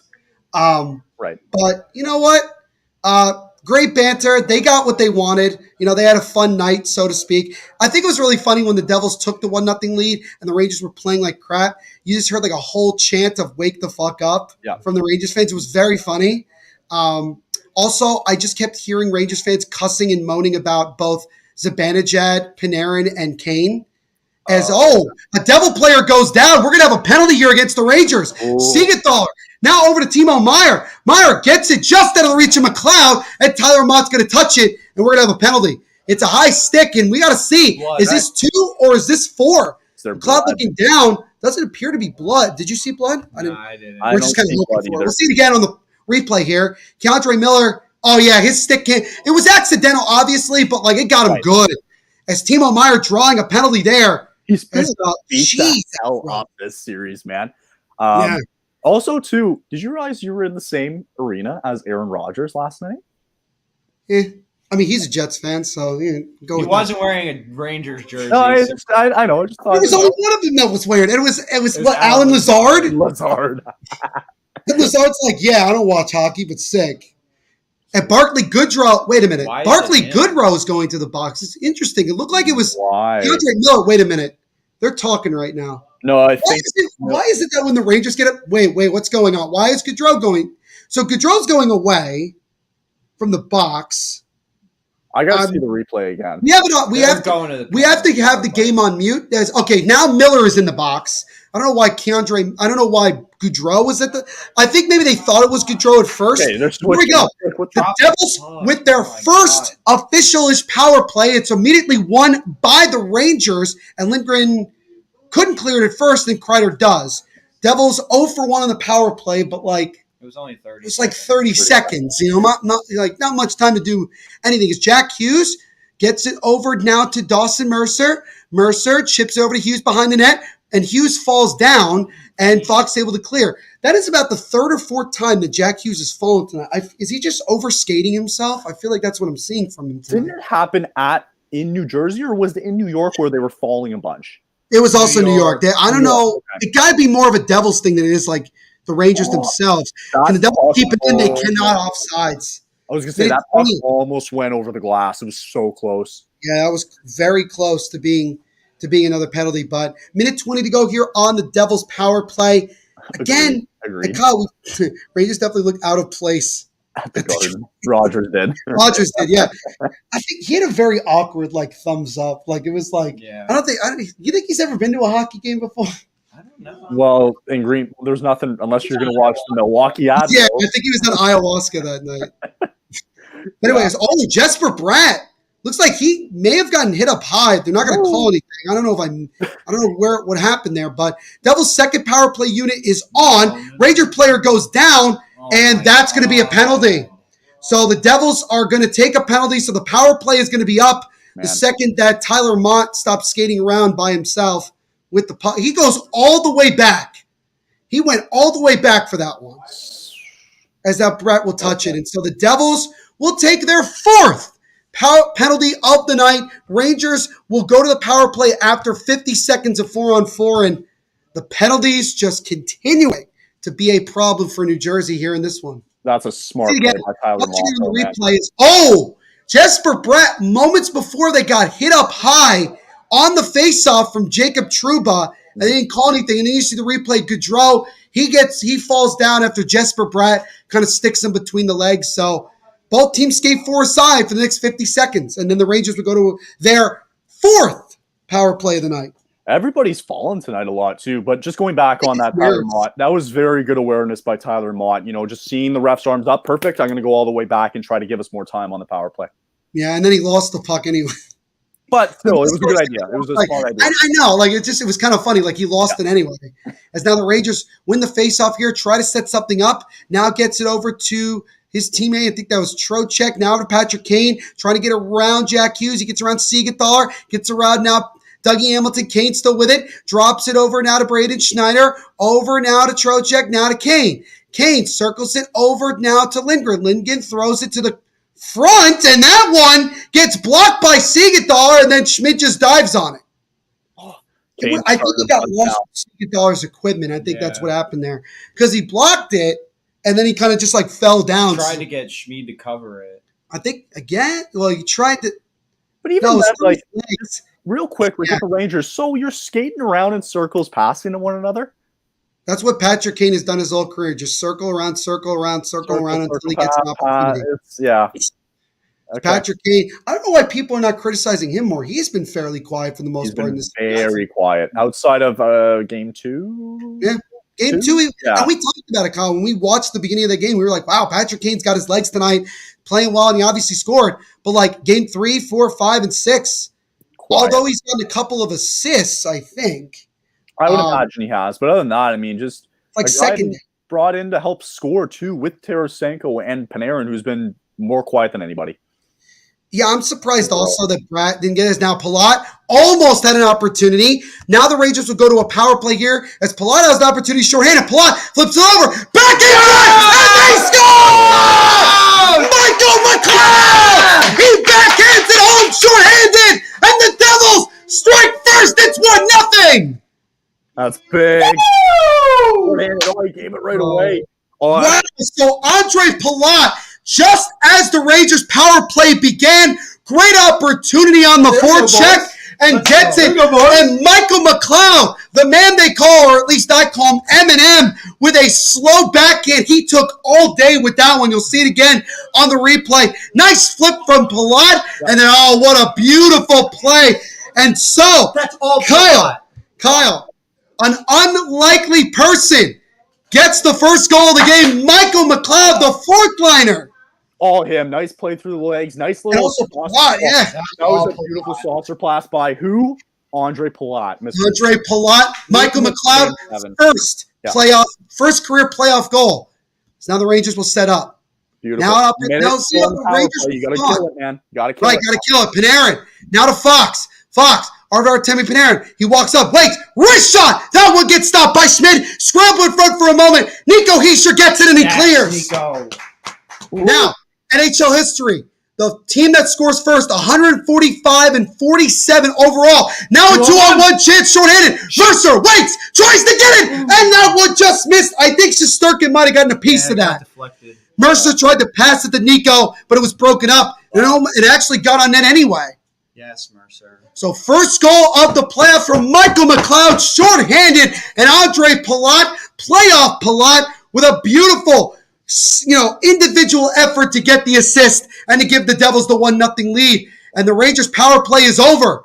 So the Rangers now 0 for 4 and gave up a shorthanded goal. Now the Devils with a chance. Jack Hughes gets knocked down and no penalty. Oh my goodness, they blew it again. Oh, this is crazy. Fans are on their feet waving the towels. Rangers come in. Rangers set up. Trocheck throws it. That one gets blocked. Devils come the other way. Long feed it just out of the reach of Jack Hughes. Goes on net to Shesterkin, who throws it down. Taken away by Dougie. And now gets it over to Hughes. And the Devils will finally settle with 8.5 to go in this second period. So, woo! Just on that Jack Hughes one, I think he kind of dove for it. It didn't look like he was tripped up. He kind of just looked like he was just diving for the puck there. Fair enough. Now Patrick Kane with a shot that gets deflected to the right corner, and Jack Hughes just gets it out. Over to Timo Meier. Meier now fighting with Schneider. Meier still with it. Gets to Dougie. Dougie with a drive. Puck's right in front, and Tatar couldn't get to it. Oh, Tatar had a wide open chance. Just couldn't get to it. Braden Schneider will dump it in as the Rangers make a change. Also, a quick question. Wow. Just a quick question there. He's in the other room. Okay. Here's your answer. He's screaming in the other room. We have like a whole secondary watch party in the other room going on. As now Akira Schmid plays it, and a good play there by Graves. That was a hell of a clear off the boards and out. So now the Devils, I think if you're the Devils, you got to maybe settle down a little bit because the Rangers had a chance or two, but the Devils offensively, now they're really flying. Michael McLeod has a step, takes a shot that goes completely wide. That's to be expected from McLeod. Nonetheless, he does have the only goal of the game. As now Bastian, never mind, he's offsides. 7:11 to go in the second. Michael McLeod off an individual rush opportunity and a great feed from Palat gets a backhand goal. and it's 1-0 Devils here in Game 7. Rangers have to be nervous now, man. They've got to be. So pedal to the metal. You got to make sure one's not going to do it, right? So that's why I like the response there. Good chance to get some really good chances there for a second goal. You saw it there with Dougie Hamilton, but man, the Rangers, they got to pick up that pace. And, you know, we mentioned it again, like the power, they had another chance. I know it was a minute on the power play, same thing. But man, are you okay? Are you sweaty? I'm sweating over here, all right, man? It's Game 7, and you're asking me if I'm all right. I'll tell you what, though. Kyle's also my therapist. Yes, I am. I'm just Kyle's we've been on a journey this entire series. So I can tell you from experience last year watching Game 7, you won't feel how fucking nervous you are until the third period. Right. I mean, right now, you're like excited because they scored, but at the same time, a lot of work to do. Yeah, because not done yet. Third period, and all of a sudden, oh my god, it's only going to take like one shot. They could tie this, like blah blah blah. All these doubts start creeping in your head a little bit. So, just it's still a long way to go. Lots of work to do, but it's a good start. Oh, it's a great start. Michael McLeod, of all people, who, again, still leads the NHL in faceoff percentage in the playoffs. That's insane. So he's very valuable and showing why the Devils were smart to take him in the draft and not Matt Barzal. I think you have to give a lot of credit to him, too. Also, Mikko Rantanen as well. We just, just pointing that out. Oof. So, wait, Kyle, new trivia question for you. Oh, I like Which that. player has appeared in the most Game 7s as a Devil but doesn't have his number retired by the team? Oh, frick. Sorry, it was what Devils player, right? You? Oh, it might be. Let's see if Kyle can figure. We'll let you know. Like when the trivia question comes up later, we'll let you know. Can you repeat it one more time? What it was, like vaguely? What Devil has played the most Game 7s with the team, but doesn't have his number retired? Okay. That's the trivia question. Is it a fairly recent player, or are we going back in time? Probably going back. Probably going back, I would imagine. Who knows? He might be in the building tonight. Marty has it's a guess. retired. No, Marty. I think I can only think of You said it before. That's now Jesper Bratt gets over to Nico. Nico Hischier with a shot and a big-time block by Miller, and he is down on all fours. He is slow to get up. That one got him good. Good shot. Good opportunity there. As now we got Blue Jays 69 from Twitch hanging away. We're live on Facebook, YouTube, and Twitch right now. There you go. Why are you giving away the answers? Is that the answer? Kyle, figure it out for himself. I would not have gotten it. I would not have gotten that's fair. it. No way. And the reason that I said he's in the building is because he's an assistant coach with the Devils right now. Right. My guess would have been like Patrick Eliosh. That would have been the best. His number's retired, so. Okay, fair enough. So, now the Devils. So, and now an opportunity. Trocheck almost got a step, and then he goes crashing into the boards. John Marino, he might have been in a chokehold. Did you see that? He put his arm around his neck. Yeah. Like the Undertaker. His eyes in the back of his head. John Marino. Send penalties. Come on. No, and Eric Holla having a nice chat with Vincent Trocheck. But we get another break in the action. We're 5:52 to go. And things have, once again, gotten chippy between these two teams. I just want to see the Marino chokehold. I hope somebody gets a screenshot of that. Just like, because it was like for a split second, Marino had him like this. Just like giving him a nice bear hug. Like, bring it in here. Come on in. Yeah, just bring it in. Bring it in. So, Michael McLeod. Hey, you need your bottom who had six that, to but contribute. who had that on their bingo card? Not me. Certainly. On their bingo card. But, again, look at the guy who set it up, who stole the puck, who made the nice deke, who had the saucer pass. It was Andre Palat. And that's why the Devils got him in the offseason to come through in big games like this. And I wouldn't be surprised if this is the only goal of the game. You're hoping for that, yes. It would just be funny if it's like it ends 1-0 and Michael McLeod gets the game winner. Oh God! Do you think all forgotten at that point from the last couple of years with him? I think all is forgotten anyway. He's turned into a decent NHL player. I can't complain at all. Remember how long it took for him to score his first NHL goal? Yeah. It was like a running joke for a while that he would never score his first NHL goal. That was during the COVID year. What do you think Ira Schmidt is feeling right now? Now you're up 1-0. Calm. He's calm. Okay.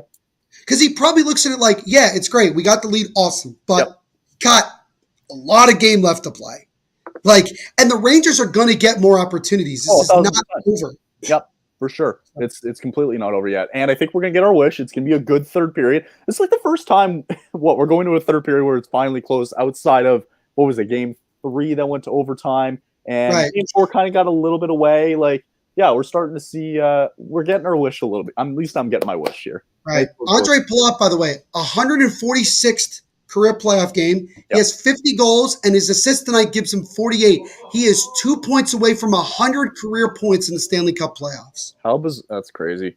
I think that's Hall of Fame worthy, if I'm being honest. I'm still shell-shocked just seeing, they're showing the bracket right now in the Eastern Conference. Just seeing Panthers ahead there. How about seeing the Kraken as well? Just, think about that. Yeah. What if we, we just get Kraken in the finals in year 2? Why not? We had Vegas. Now Devils come the other way, 3-on-1. Sharagovich, wait, shoots it, stop by Shesterkin. Rebound try is covered. Oh, Sharagovich, you can't go. That's what you're supposed to do. Perfect time. Neil, you paused at the perfect time. Right? That was good, right? That was really good. The suspense was real. Oh, Sharagovich. He was shooting it the whole way. You could see that. He was setting it up. And his wrist shot when he's on is nasty. That's why you got to let him shoot. I'm glad. You know what? Who knows? Yeah, hold on. Let him cook. Exactly. Sharagovich. I need a Sharagovich tonight. That's what I need. Is that Jack Hughes gets it, top of the point, Kevin Ball. Ball throws it in front. It gets blocked. Both teams whacking at it. Rangers are able to come the other way. Might have a 3-on-2 if they hurry. Here comes Capo Caco, just out of reach of Filipino. Devils trying to get it out. Taken away by Capo Caco. Now to Trouba. Throws it high shot that goes deflected over the right corner. Capo Caco. Turnaround shot. And that one goes wide to the right side. Rangers keeping it. Trouba throws it in front. That one pops up in the air. Both teams whacking at it. Capo Caco gets it top of the point to Miller. Miller waits over the left side. Throws it in front, and that one is easily covered by Akira Schmid. Man. There was nobody in front, so Schmid made that look a lot easier, probably. I'll tell you what. If the Rangers go on to lose this, it won't be because of Shesterkin. At all. Not at all. No, not at all. And if they got 111 people in the chat right now. Thank you to everybody for hanging out with us tonight. Don't forget to leave a like on the stream, subscribe, and hit that notification bell. New live watch-alongs every day here on the channel during the Stanley Cup playoffs. And who knows? Maybe we'll have more of this going on in round 2. But a lot of hockey left to go here in Game 7. Lots to go. There will be one tomorrow night. I think I'm just still trying to figure out who's doing it. I think somebody has the Panthers and Leafs tomorrow night. That should be it. That should be an exciting one. And I wonder if Leafs fans are still super nervous and I wonder if Leafs fans are still negative going into round 2. Still thinking they're going to lose. No. Now John Marino waits, has the opportunity, backhand try, and he just missed. As they score! On a backhand, he roots it past Shesterkin, and the Devils have doubled the lead. It's 2-0 New Jersey. For one, he just walked in. He walked Marino, how do you do? He just walked in like it was nothing. He walked by 3 Rangers players like it was absolutely nothing. Just I'll go like this, back to Tatar, see you later. Wow. Commentary also is on point tonight. Tomas! He is on point. So look again. Wait, John Marino. No look. Thank you. Backhand pass to Tatar. Watch it again.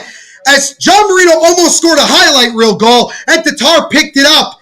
And Tomas Tatar, that is about the weirdest celebration I've ever seen. But if you're Tarasenko turned to the boards and just hunched over. Tarasenko turns away from the play at the last second too. He doesn't try to do anything to get the nothing. Nothing there. I just want to Tomas Tatar, if you could believe this, that is just the 7th career playoff goal for Tomas Tatar. Wow. He hasn't been in a lot, I don't think, a lot of playoffs. He got benched the entire Habs run 2 years ago. Wow. 2-0.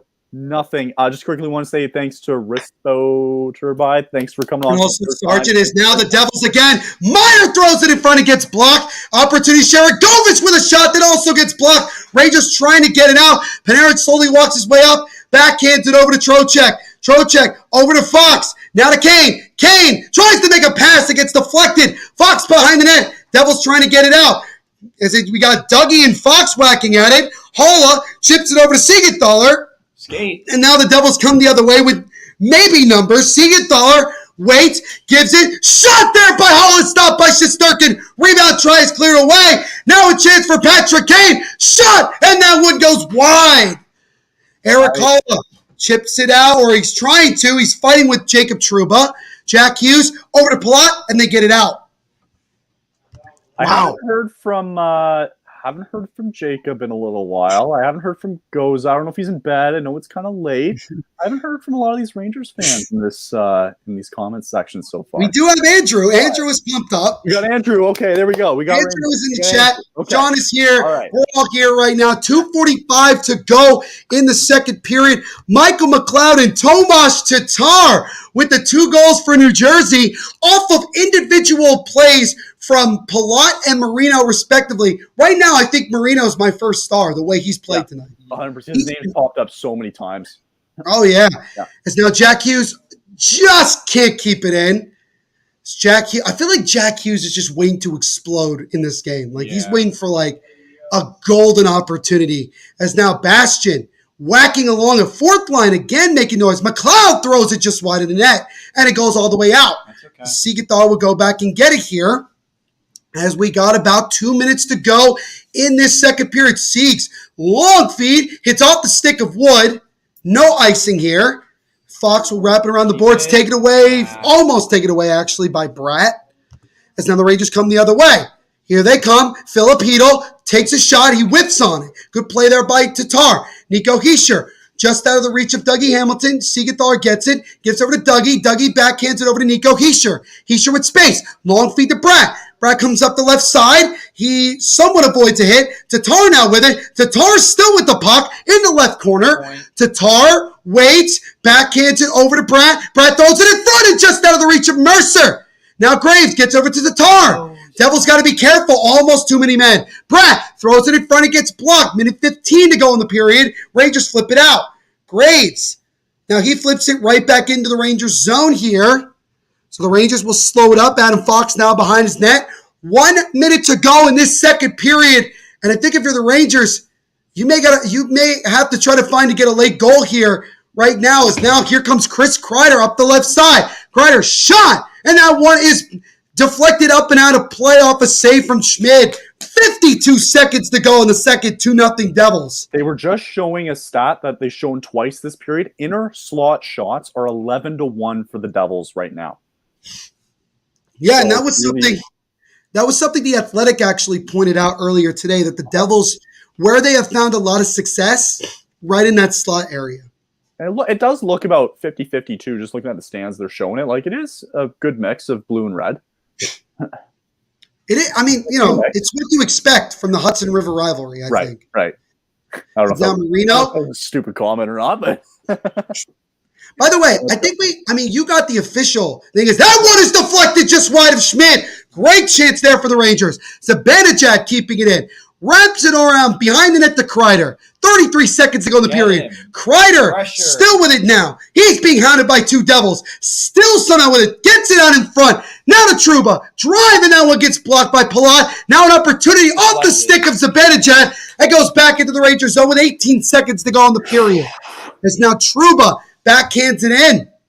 Ryan Graves gets there. Backhands it around the boards. Rangers keeping it in. Throwing it just wide of Schmid. 6 seconds to go. That one's deflected. Just goes wide of Schmid. Palat will get it. Long feed to Holla. And he will not get an opportunity as the horn sounds to end a dominant second period. And after 40 minutes of play, it is 2-0 Devils, thanks to goals from Michael McLeod and Tomas Tatar. That was so close right at the end there. Holy crap. If Hall, I think, had 3 more seconds, he would have gotten at least a shot on him. Because he had a step. I agree. I just want to see how close. So close by the end there. Oh, he missed it by a hair there. Wow. Okay. That was a great opportunity. Neil, you are 20 or You guys are 20. Sorry, Yeah. include I was both. gonna say he's here too. Yeah. Both there. 20 minutes away. 20 minutes away. We're moving on. Yeah. How do you shut this down? You don't do what the Panthers did and blow a 2-goal lead. Yeah. You do what the Yes. Kraken did. Yes. You do what the Kraken did. They held on. But I mean, if we Yeah, I think the Devils, the way I look at it is this.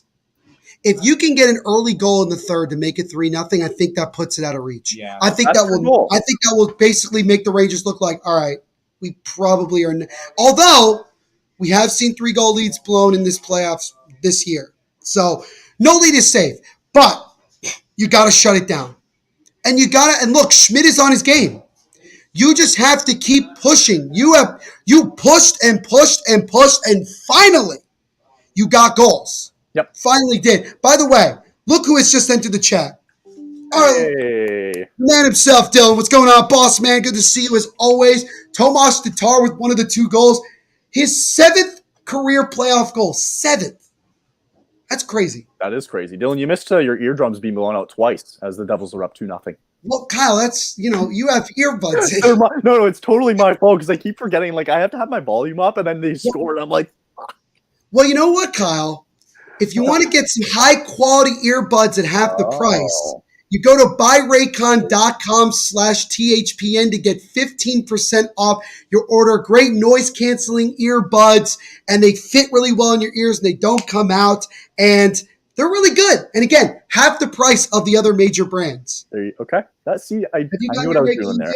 I have not. They're on back order, apparently. Okay. I've been Don't waiting say for that. Don't say that. It's getting paid by Raycon. Sean's just being Resident honest. goofball. It's the delivery service. It's not Raycon. Right, it's Yeah. not Raycon themselves. It said it shipped. It's been, Okay, it's yeah. UPS. I blame Yeah. UPS. Okay, it's UPS. Who owns UPS nowadays? Jesus I don't know. Christ. I was gonna say if Amazon's literally like, Wow. well, Jeff Bezos is failing again. I mean, he Okay. didn't get.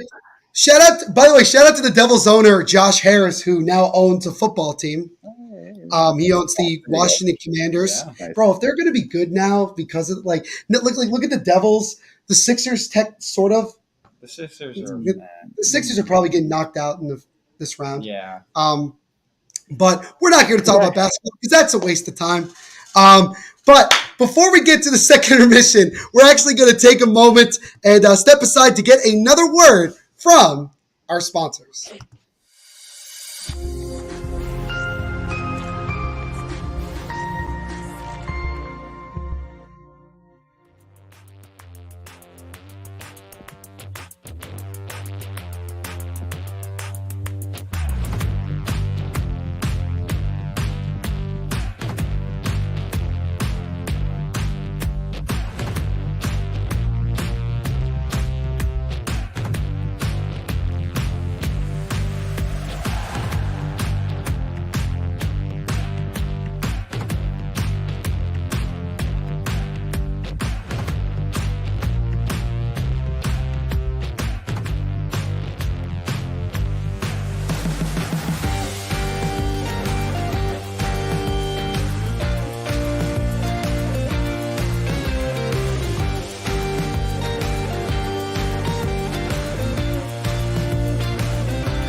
All right, so welcome, Kyle. I think Kyle's not back yet. Or no, there he is. There he is. Okay, Kyle's back. back. All right, I'm back. All right. So welcome everybody to the second intermission report. But before we continue here, unfortunately, my good buddy Sean, he's got to head out. Where you heading? Back to your house back home to watch the third period. But Sean, great to see you, my man. Honestly. Thanks for having me. Of course, man. Thanks for coming on. To meet you. Nice Everybody to meet say you goodbye to Sean. Sean, just before you go, let the folks know where they can find you. You can find me on Twitter. You probably don't want to find me. I just yell at the Devils and the Jets all the time. But if you want to, S Harrington 2000. Cool. There you go, man. Well, Peace out, guys. great to see you, man. Good seeing you, man. 20 minutes away. I know. We'll see you for round two. Hopefully we'll see you for round two. Hopefully we'll see you for round two, Sean. Yes, you will. Drive safe, man, and tell your folks I said hi. Sure.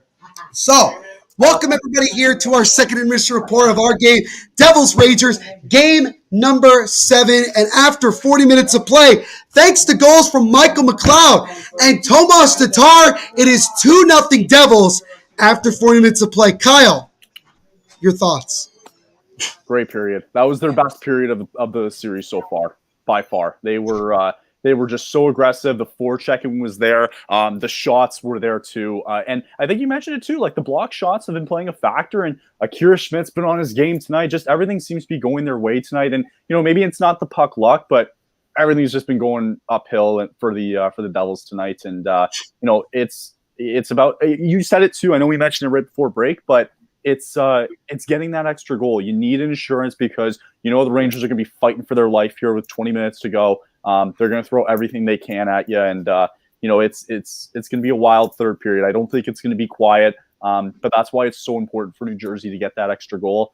And then, if you're the Rangers, man, I think the thing that's biting you in the butt is those 4 power plays and not taking advantage of those again, and just poor defensive play, like giving up the puck to Andre Palat, and then the way that goal kind of transpired. And then the second one here, they're just showing it again. Marino just walks right in. Tarasenko not using the body, like no physicality from the Rangers, and that's something that they've been missing too throughout the whole game. They got it. They're fighting for their lives with 20 minutes left. John Marino, who does have an assist on the Tatar goal, I mean, he has been an unsung hero in this game. Mm-hmm. I mean, he has played a super strong defensive game. He has that opportunity. He almost scored. It would have been a highlight reel goal. Because he walked, like you mentioned, you walked through 3 defenders for that, and it was just incredible. They're showing everybody slipping again. There's a couple of highlights. There was everybody slipping tonight. Not on MSG networks. Devil's Network is fine. Like they ain't talking about that. If you guys are watching, what's worse right now? The Rangers are Elliot Freeman's suit comp. I have not seen it, so I have no idea what it looks like. It's so bad. I was going to mention that earlier. Can we get an F in the chat for Elliot Freeman, who is no longer verified on Twitter? Unfortunate. That was very unfortunate. Well, I mean, I was never verified on Twitter, so I don't really feel that bad. I'll do it. I'll put in the money. Let's go. Yeah, please. Yeah. But that second goal by Tatar, Kyle. Yeah. What was great about it, not just the Marino shot, and great that it went wide, but the behind the back pass, the no-look pass. He knew that Tatar was there. How? I don't know. That was an unbelievable. Yeah, I kind of missed that, though, when they were showing the highlights. But, yeah, that's great awareness, too, right? So... Does he look like a banana? Is it yellow? Like, you guys are saying this to me, I'm not seeing it. Like, what is it? Do I have to look it up? I feel like I have to look it up. I'll wait a second because I'm pretty sure it is because they'll show them again. I'll let you know because they're talking about the Oilers. And they'll talk about the Oilers. Whenever. But yeah. It's right now, you look at the Devils, you are 20 minutes away from moving on to round 2. Every Hurricanes fan is ecstatic right now. No. Don't talk about the Hurricanes. No, I'm saying they're fans. Oh, okay. Sorry, I thought you were talking. Okay. I have been getting nothing but DMs from Hurricanes fans being like, "Can you please win? Like, can you do it?" And I'm like, "Don't give them what you asked for, though, right?" Look, that's the same thing with Leafs fans. It's like, all right, you got a first round, and you said you wanted Florida. Be careful. Got them. Be careful what you wish for. Florida might come after you, and they might come after you hard. Yes. Yeah. It's been. Also, can we talk about Paul Maurice? I have never seen him get this pissed off in the playoffs. He's on some demon level this year. But it's working, man. I know it's working. Also, hello, Kevin. Kevin. Yeah, I mean, but I'm still shell shocked at how it happened, right? And also, real quick too. So whoever wins this game tonight, 7:30 Eastern is game 1 on Wednesday. So in Carolina. In Carolina, yes. So, right. Regardless of whether it's the Rangers or Devils, they will be the road team, which will be really interesting for if the Devils advance. It'll be interesting because remember, home ice advantage first round here in the series against the Rangers. Now they'll start the series on the road. We're not done, but yes. We're not done. Agreed. I mean, if, right, of course, if. Agreed. Who will I'm be so nervous next? It's going to be okay. I was gonna say, Kyle, I wanted to get your thoughts on Daryl Sutter being let go, fired, whatever you want to call it. I won't go too much from there. I'm actually going to step aside to get water really quickly, so I will give you the floor to yourself. Yeah, it's okay.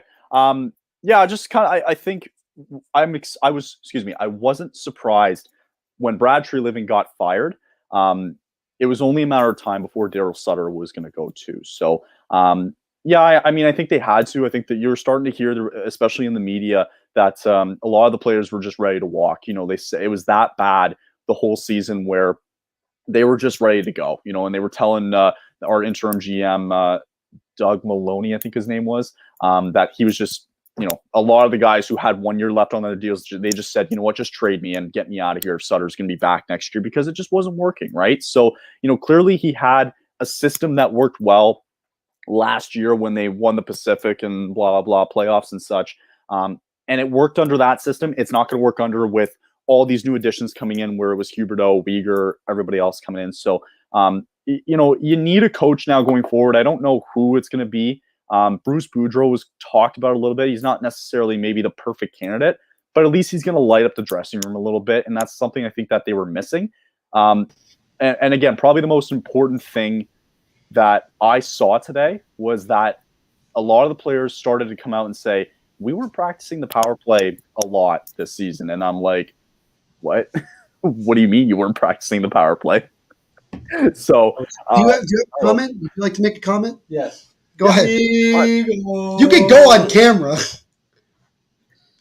He also does like live stuff, and I don't know why he doesn't want to come on camera now. You're Anyway. the star of the show. Kyle, I was actually going to ask you because I left the room for a minute. Yeah. Do the Flames already have their next head coach in line, or they haven't done anything? They're going to wait. So what I believe the next steps are, they're going to do the draft with their interim GM, which I'm like, okay. I understand, like, you don't want to rush to make a decision, but the draft is still a month away, so I hope that they make a decision soon. So I think that's what they were saying. Then again, they also said that Sutter was going to be a head coach next year. So anyway, I'm gonna guess. My guess with him is going to be Washington. Maybe it's my guess. Maybe, or I don't know. He might just retire his farm. He's got two. He's won 2 years extension. His 2-year extension that he signed last year starts this season coming up. So whether he'll coach or not, I'm not sure. But we're paying him $4 million, so it is what it is. It sucks though, because like in hockey money, like $4 million is a lot of money. That's the problem. Yeah. But just to kind of wrap it up, they'll get a GM first, and then they'll make a decision on a head coach. But I don't know who the candidates really are outside of Boudreau. I don't know. Maybe you can chime in on head coaching candidates going into the offseason. There is Peter Laviolette, who is Lindy Ruff, if he decides he doesn't want to stay around in New Jersey. Kyle is shaking verbatim, does not want that. Lindy Ruff. Andrew Burnett, who right now is with the Devils. I think Andrew Burnett, whenever this season ends, I think he'll get a lot of opportunities. Unless the Devils say to him, you're our next head coach, which he could also decline as well. Because remember, he's not an assistant. He is a, what do they call him? Not an assistant coach. They called him they gave him another different title. They get, a bench warmer. What was it? He's a bench warmer. Bench warmer, yeah. No, they gave him, associate coach. That was what they called him. Oh, okay. Which, when I spoke to several insiders, they said basically what that means in some degrees is like coach in waiting. So like it sounds like that maybe the plan is or was that at the end of this season, Andrew Burnett would then become the head coach of the Devils. I don't know. So my question would be, if Lindy Ruff got fired, would that have meant he would have been the interim head coach? Is that what I'm understanding? Yeah, that would if he had gotten fired, like if the Devils continued the slow start after going 0-2, Andrew Burnett would have very likely been the next head coach. Okay, got it. Like he did, just like in Florida, same thing. Got it. Okay. Yeah, I think. But just to wrap it up, we just need somebody who's energetic and can just make the locker room, everybody smile, because I think it was hell for a lot of those guys last year, and you just need to give them the spark. So we'll see what happens. Yeah. Here's another question. Interesting question for you, Kyle. Yeah. I've been thinking about this. Talk about the Bruins really quickly. Yep. Do you think now the Bruins? I don't think the management would regret it, but do you think Bruins fans are regretting firing Bruce Cassidy to replace him with Jim Montgomery after what has just happened this past 24 hours? I don't want to say regret. Because I think, it's the players that have to play at the end of the day. And I don't think, if you had a different head coach, maybe you see a different outcome throughout the regular season. But again, it doesn't matter because regular season playoffs are two different animals. So you can question a couple of decisions that he made in this series. I know probably the big one is the Swayman-Ullmark one, but I think we discussed that Swayman had to go in because Ullmark had the hip injury, and I don't think he was ready to go. Right. And to his credit, Swayman was fine last night. I don't think he lost the game for them. Like you said, that Verhaeghe goal was a tough shot to stop. So I don't think there's regret. I think you have to look at the players and go, you had 3 chances, and you want to talk about the coach making decisions. How about you fucking win the game? A game. Yeah. So I don't know. What do you think? I think I do have like a second question, and I know it's like before I get my thoughts, I know it's a regular season award, but do you think Jim Montgomery losing the way he did in the first round prevents him from maybe winning Coach of the Year? Or do you think it doesn't matter because it's a regular season award? I'm trying to think who else could win Coach of the Year. Lindy Ruff? Lindy Ruff, yep. Fair enough. You're making Rob Brind'Amour again? I think by default, I would say Montgomery would win it just because it is regular season. And I'm thinking the same way because Ullmark's probably going to win the Vezina. Maybe. Probably. Maybe. I don't know. Although I'd make an argument Ilya Sorokin is up there. Sorokin too. Yep. Oh, it's gonna be so funny. If Sorokin just had half decent goal scoring in front of him, he would have had way more wins than he actually did. Right. That's gonna be so funny if Ullmark wins the Vezina and him going up there. I know, but Kyle, this third period is about to start. All right. We're ready to go. Neil, this is going to be a stressful 20 minutes, if not more. We'll see. It can be 3-0, and it's still going to be stressful for you. I think it's got to get to like 4-0, and then I'm like, all right, I think. Yep. We're there. Don't switch up your game plan, right? They're showing again. What did I say from the beginning? I am pumping Andre Palat's tires right now. Oh, yeah. Oh, man. I think you got to double shift him and Jack Hughes right now. Yes. The way that they've been playing. Like, Jack, he's involved. He just, it's coming. But we're about to find out as this third period is now officially underway. And big question again. I mean, it's still the same question. Do the Devils hold on and win? Or do the Rangers have one more comeback in them as a drive there from Graves just goes wide as the Rangers will get it out? Because again, the Devils starting with pressure in the offensive zone. What happened to TBS? TBS, I guess, is what he's TBS. I mean, they're not doing the game tonight, but they'll be back for like the second. They're actually also going to do the final. Thank God. Sorry, I just saw him calling Bob Hartley. Oh, my God. Bob Hartley. Oh, jeez. Now Patrick Kane with a wrist shot that just goes wide. Bob Hartley. If you're a Devils fan, you hate Bob Hartley. Why? 2001, 2-on-1 chance for the Devils. Jack Hughes, wrist shot, and that one gets blocked. And that one came up high and hit Trouba on the side of the face. The puck did it. The puck, not the stick. Yes. Puck. Bob Hartley, yeah, no, we don't talk about him. Okay. I understand. I forgot about the 2001. It's fine. It's fine. That year just didn't happen. Yep. Although that was a hell of a series. Oh, Kyle, trivia question. Which player has appeared in most Game 7s as a Devil but doesn't have his number retired by the team? Your final guess, go. It was Sergei Blagin or whatever. Breland. Breland, thank you. So let's see if you're right. It could be wrong. Who knows? Okay. Like, we'll see in a second. Jay Pandolfo with 7. Jay Pandolfo? Okay.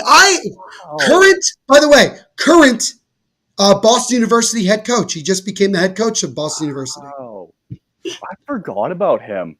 He was such an underrated player. Yeah. Here's the list, Kyle. Franchise history for all-time Game 7s in Devils history. Ken Danico, 12. Marty Brodeur, 10. Scott Stevens, 9. Elias with 8. Niedermeyer and Jay Pandolfo tied with 7. Pandolfo, wow. He was a Jared, I'm very sorry about your Bruins. Very sorry to hear that. That was really bad last night. Was Pandolfo like a bottom 6 type player, or Pandolfo was bottom 6? He'd be like third line. Think like Eric Holla type player who scored a little bit more. Okay, I remember the name. Guy was so good on the penalty kill in particular. So good. Him and John Madden, great penalty killers. I've got Breland, Albion, and Pandolfo. Oh, Abilene. Yeah. Abilene was a good guess. Pandolfo. Yeah, not bad guess. I would have never guessed Pandolfo. I wouldn't have either. Sergei Breland, fun fact about him. Only Devils player to win all 3 Stanley Cups and not have his number retired. Wow. That's shocking. It's a little surprising. I'm not saying he should be in the NHL Hall of Fame by any means, the Hockey Hall of Fame. I just think like he should have his number retired. He's that big of a factor in Devils history. So if this third period continues as the way it is for the Rangers, like for me, the guys that I'm shocked at the most are, Artemi Panarin, who's making $10 million and he's done nothing. Right. Right. I remember there were trade rumors about him in the offseason. Those might pick up again. They probably will pick up a lot more if he doesn't step up. Again, and if you're the Devils, like obviously the guy you want to see really in particular get, because there's several of your top guys that haven't scored, but I think the guy you're really wanting to bank on is Timo Meier. Yeah, 100%. You hope that he comes back and resigns. Right, that's the first thing. And you still got to re-sign Brad as well. I mean, they're the 2 top priorities. Yeah. Also, the shots are like 18-18.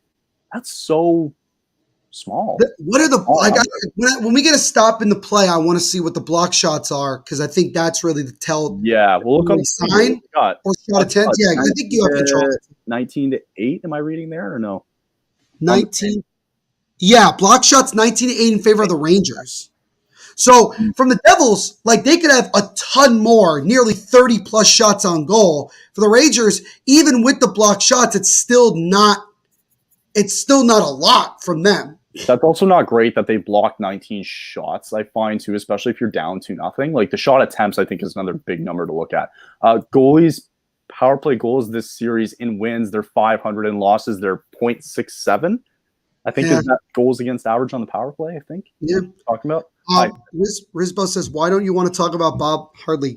2001. Just 2001. Just go look it up. 2001 Cup final. That's why. That's all you need to know. It's not him. Look, it's not him specifically. Like Bob Hartley was a good coach. Right. He even coached I think he coached in San Jose for a while and was good.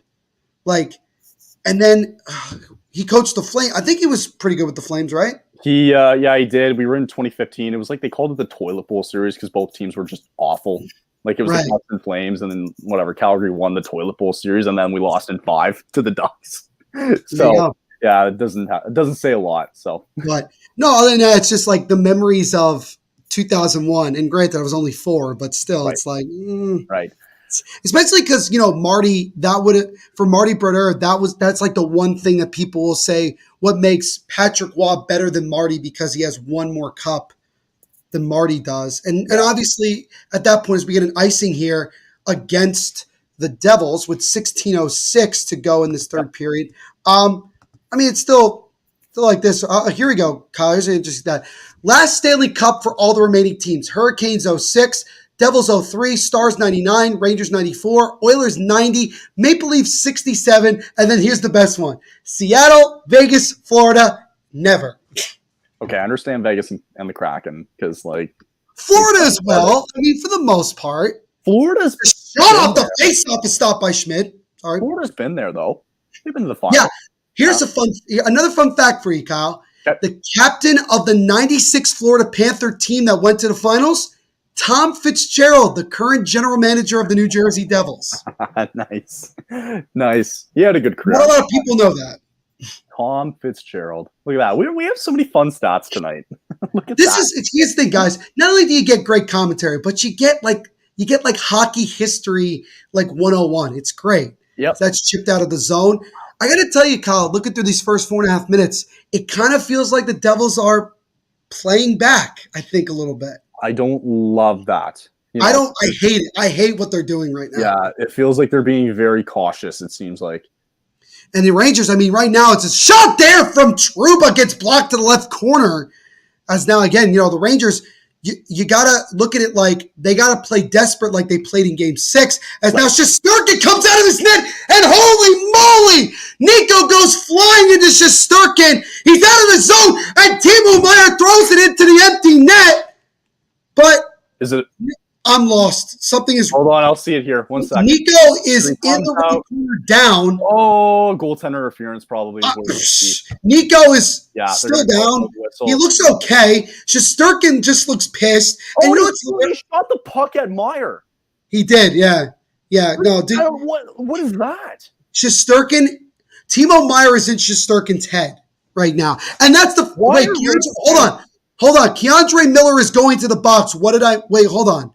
So, to be fair, Kyle, I mean, it's going to sound biased. Shesterkin comes all the way out of the net to the right face-off guy. Like, what's Nico? Oh, that's what happened. Miller cross-checks Nico in the back while he's down on all fours. That's where the penalty's coming from. Okay, so he's out, Miller. Okay. Is it just Miller? Yeah, like, if you're Miller, what do you, like... The best part, by the way, the best part is that Timo Meier finally scores and it doesn't count. Oh. He fired into the empty net and it doesn't count. But Nico's on the bench getting looked at. Might be a skate. Nico looks a little tired, but the Devils are on the power play, Kyle, right now. Yeah. It's Miller. So many times. 10 the goal. Gets it over. With a shot that just goes wide. So this is a big moment here for the Devils. A chance to potentially go up by 3, but the Rangers come the other way shorthanded off the boards. Kreider with a shot that goes wide of the net. Tatar chips it slowly to Eric Haula. Haula can't get it out. Zibanejad falls down. No penalty. Mercer will slow it up. Devils 0 for 2 on the power play, but with 3 shots on goal. Timo Meier weaves his way through it. Oh, my God!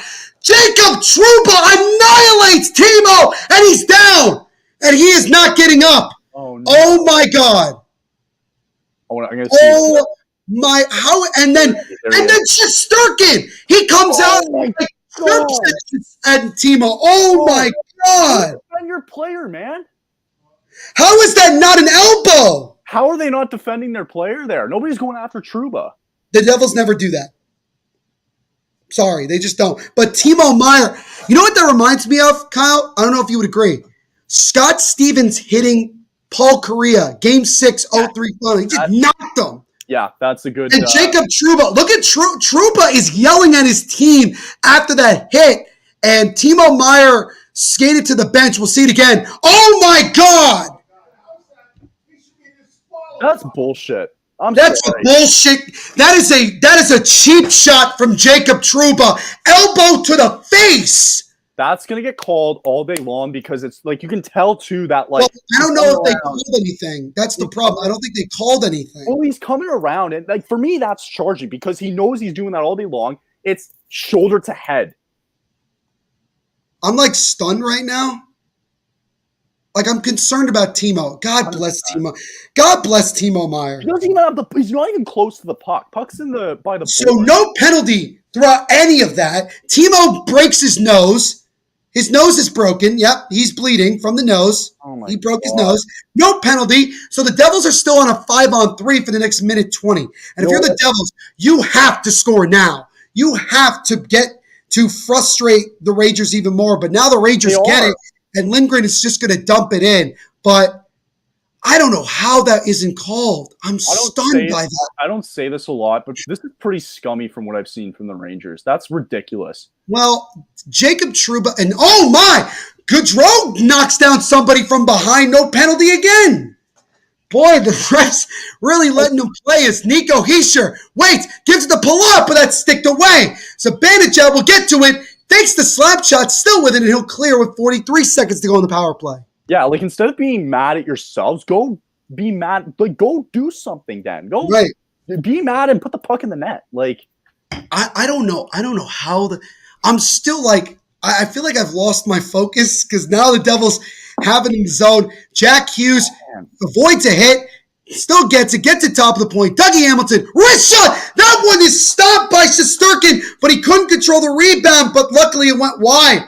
Got to be careful there if you're Shesterkin. Hall will get it back to Dougie Hamilton. Long feed off the stick of his teammate. That's going to do it for the Devil power play. So 0 for 3 tonight, but could have been a lot more. Could have been a lot worse if you're the Rangers because Jacob Trouba with really the most.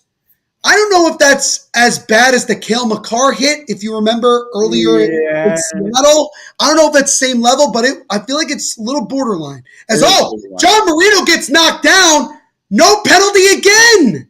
It's now a pass out in front. Trocheck whips on a shot. That puck comes out of the zone, and the Rangers will have to get it out. You're going to see the Marino one here. I'm so confused. As now gets it over. That one is easily gloved by Schmid. Wow. Where are the refs this third period? They're afraid. They're terrified to make a call now. Terrified. 12:23 to go in this third. 2-0 Devils. Timo Meier just got elbowed to the face from Jacob Trouba. No penalty. Yep. And the Devils could not score on that power play anyway. Scenario here. If the Rangers get through, do you think player safety would look at Trouba? I think they would. I think they absolutely will. What has happened? What's going on? I think the Rangers right now, what you're seeing, and I think my dad actually pointed it out. Yeah, he did. He said classic Rangers are losing, so they're gooning it up. Well, it's not even that. Like, go back to the Shesterkin one. He doesn't need to be that far out. There's no reason for him to be that Shesterkin does that all the time. He loves to come out. Yeah. I'm just saying in general, he doesn't need to be that far out. And then Miller takes a stupid penalty. Now Trouba gets pissed, so he has to take it out on Meier. Like, it's crazy. It's crazy. Like, if you're that mad, go do something about it. You know, your season's on the line, and that's how you're going to do it? I don't know. I just... You know, it's one thing to be upset. Be upset after the game when you lose, but focus on the game. So, but I mean, but if you're the Devils, I mean, obviously you won't hope Meier's okay. You got him right where you want him. Because you got him pissed. Yeah, I mean, you have them well off their game. They got nothing going for them. They have no goals. I think they are blaming Meier for leaning down. What? That makes no sense. And the other thing is this, I don't know, Kyle, if you saw, Shesterkin then comes all the way out of his crease to stand over Meier, say probably something, and then walk away. And, like, this is the thing. If Timo can keep playing, regardless of how this series ends, that handshake line is going to be something. Yeah, it'll be interesting. But, again, if you're the Devils, don't retaliate. Just, you know, let them do it. If they want to be that pissy, if they want to do all – like, let them be. Let them be, right? Like, if they want to take these stupid penalties, then by all means. But I'm surprised, like, more or less, this is coming from Shesterkin. Like, I understand your frustration throughout the series. He's played really well, but, again, it's the stupid coming out of the net. Like, I don't know. I don't get what they're doing. It's dumbfounding a little bit. But, like, I mean, Kyle, you bring it up, and again, like, you obviously have no dog in the fight here in this one. I got none. The refs, they were calling penalty after penalty through 40 minutes, and now in the third, they just are not consistent about it. There was 3 in the first. How many were there in the second? Like 3? 2. 2? Okay, so 5 or 6 penalties, let's say. I could probably find that while we're going here. I can't believe that. Here we go. 7. Well, there's 7 in total. Yeah, that doesn't tell you a whole lot. Like, if you're Gerald Gallant, like, call a timeout, bring your guys in and say, like, what are you doing? Let's focus on you still have 12 minutes left in this game. Let's focus on putting some pucks on net here. And if you're mad about it, go fucking score. That's the way I look at it. And Jacob Trouba, he constantly walks a fine line with that type of play. Yeah. So him being the one to do that is not a shock. He knew exactly what he was doing. Like, you can see him coming around. Siegenthaler gets rocked by Kreider. That was, to be fair, that was a clean hit. That's fine. But like, I'm obviously looking at my phone. It's just Shesterkin comes all the way out again. Luckily, nobody's around for him to screw it up. But we got 11:15 to go in this third. And if you're the Rangers, Kyle, the clock is ticking right now. Yeah, focus on the clock. Don't be pissed off at these other guys. Like, focus on the clock. Yeah, what's Shesterkin doing out of the net again? Shesterkin, like I said, he just loves to play it. Is now the Devils looking to try to come the way. Tatar will settle it. I think you got to like how the Devils, after that hit from Meyer, on Meyer, excuse me, like they haven't retaliated in the sense of like trying to start a fight. I am shocked that they didn't retaliate. I would have been. Well, unfortunately, I hate to say this about the team that I cover. They do this quite often for whatever reason. I don't know why. Like Michael McLeod got an elbow to the face from Brad Marchand in the regular season and nobody did anything. So like, I feel like maybe the Devils' attitude is to like let their play do the talking. Right. But still, I mean, it's Brady Schneider with a shot that gets blocked to the right side. Turnaround shot there gets blocked as well. Like, we've got 10-17 to go in the period. Yeah, Third. like your guy just got bodied and sent back to the 1970s. Oh, here we go. 2-on-1 for the Devils. Mercer with Sharagovich. Mercer shot! That one is stopped by Shesterkin. Follow-up try just goes wide. Another great chance for the Devils 2-on-1, but Shesterkin with the save as we've just reached the halfway point of this third. Jeez, good chance here. That was a really good chance. I like the decision to shoot on that. It was good. Clearly, the Rangers were going to block off the 2-on-1, the cross crease pass. So good shot there from Dawson Mercer, who's honestly a pretty solid game despite not scoring. Good point here in the chat that they're saying possible concussion, something to look after. Yeah, that's just what we need right now. Yeah, well, like Palat falls down. Why are we still falling down in this game? What is wrong with this? Man, but Meyer's been beat the fuck up this. We're gonna whenever the Devils season ends, Kyle, they're gonna like show a list of Timo's injuries. It's gonna be like this, like right there on that play, broken nose, possible concussion. Well, you could see, I don't know if you saw it, Kyle, but you could see like a red slit right on his nose. I'm like, oh, he broke his nose. Yeah. His nose is totally broken. Yeah. I do feel bad for him because he's been beat the fuck up this series. 9:27 to go. When do the Rangers pull the goalie if they need to soon? I'd say if it's still 2-0. Yep. 4.5-4 minute mark. I like that. That's my guess. Maybe 5. Again, it's game 7. You throw everything out the window. You have to you have to be desperate at that point. Are you surprised that they haven't scored tonight?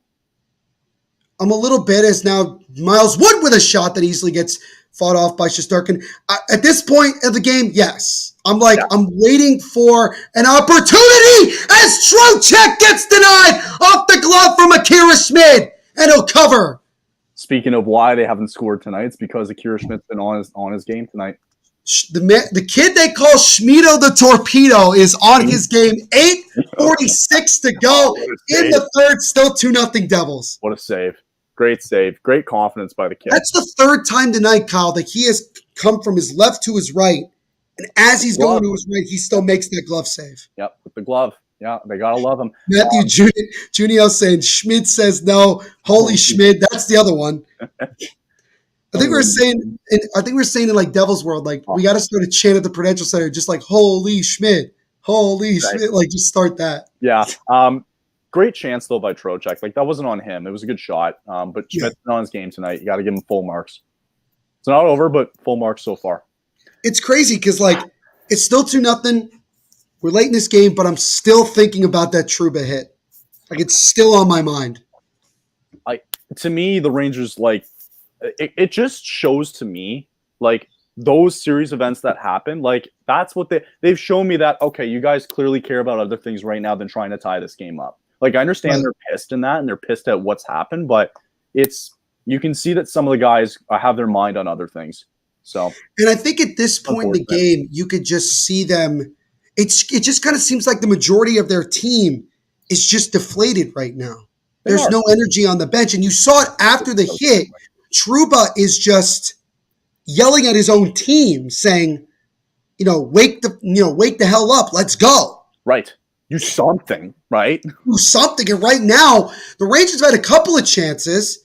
But again, Schmid just frustrating the Rangers so much in this one. That's got to be if this is how it finishes, that's got to be such a sad way. Like, that's how you're going to end the season. You're going to be a bunch of you-know-whats, to end it. Like, that's how you're going to act. And you're right, too. Like, I'd love to see how the shaking the hands go and all that. I'm sure it's going to be fine. But, I don't think there's an update so far.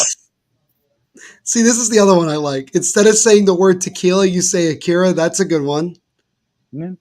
Play some Shakira. I felt like Shakira is definitely that's a good one. That's a good one. Jonas, any injury update on Timo Meier? We do not. I'll take a look and see. Kyle will probably be able to take a look at that.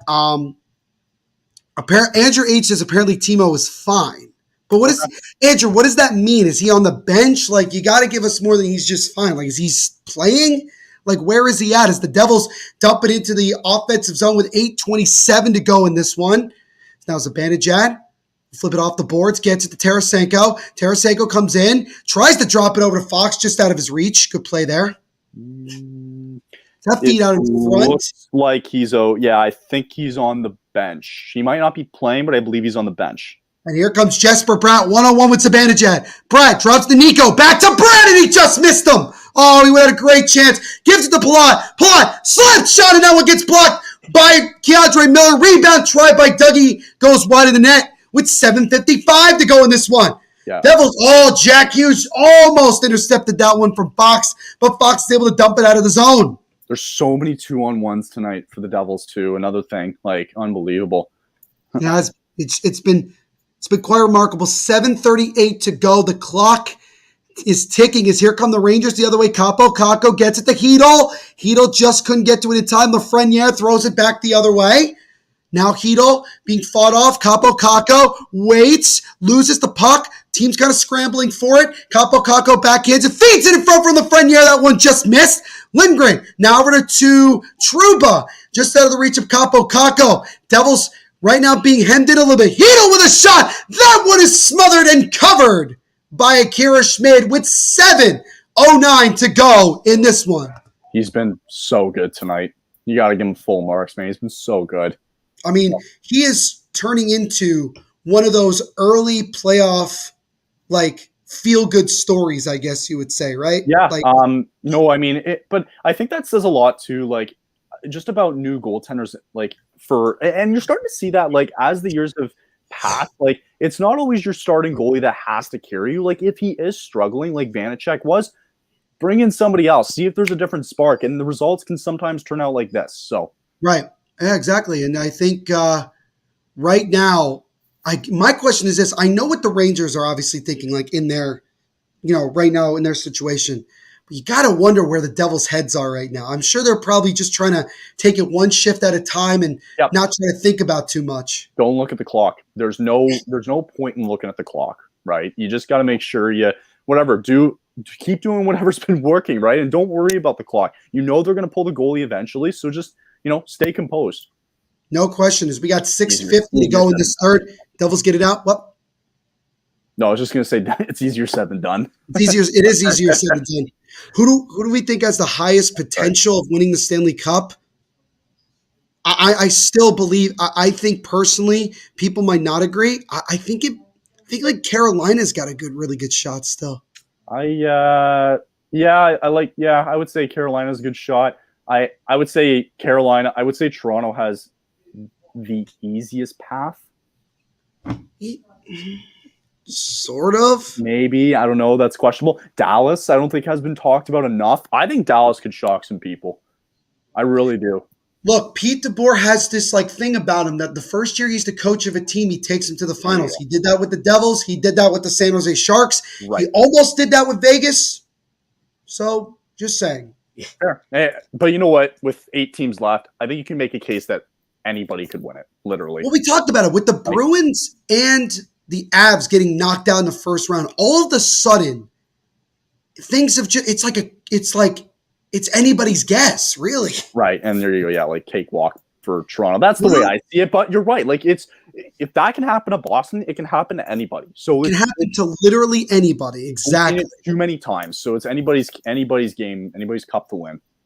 As now we got under 6 minutes to go, and Kyle, now this is where we kind of start to keep our eye on Shesterkin and see when the Rangers do decide to pull him as Trouba comes into the zone. I will say that honestly and truly, the Rangers have been the better team in the third. Yep, because they had to be, right? They had and as soon as I say that, 2-on-1 for the Devils, Hughes with Holla with a shot, and he scores! Eric Holla, a one-time slapper, beats Shesterkin, glove side, and it's 3-0 Devils with 5:33 to go in the third period. It was 3-on-1 at the very end, and when they were breaking out of the zone, who was back for the Rangers? Nobody. Jacob Trouba, poetic justice, slow as molasses, does not get back. But Jack Hughes, beautiful saucer pass over to Eric Holla. Eric Holla might honestly, from an offensive perspective, Kyle, might be the MVP for the Devils in this series. Yeah, because he showed up early on in the series. But yeah, just watching the replay there, like, no one is even seeing them getting back. Like, that's bad. Great shot, Holla. Good shot. Okay, please don't make this comment. Like, it like still 5.5 minutes. Like, it's not. I seriously am telling you, it's not over yet. It isn't. But okay. The only you mentioned it early on in the third, though. You saw the Devils were kind of playing back, so of course you expect the Rangers to provide a little bit more. But I don't know, like. Again, it's the 2-on-1s, the 3-on-1s, the 2-on-1s, the 2-on-1s again. Oh, another 2-on-1. Like, it's been a lot of that, too. And, I don't blame Shesterkin still tonight as Rangers fans are leaving. And, I feel bad for two of those. Wow. That's so, like, in my opinion, I know it's like 3-0, but in my opinion, still. Like, hey, look, I saw the Devils get blown out in Game 6. I didn't leave early. No. I didn't leave. For fans leaving the game early when there's 5 minutes left, come on. You pay good money and you're gonna go. Like, come on. I don't get it. Come on. 5 minutes to go in this one. Devils now up 3-0. Eric Holla just moments ago off a beautiful saucer feed from Jack Hughes, beating Shesterkin.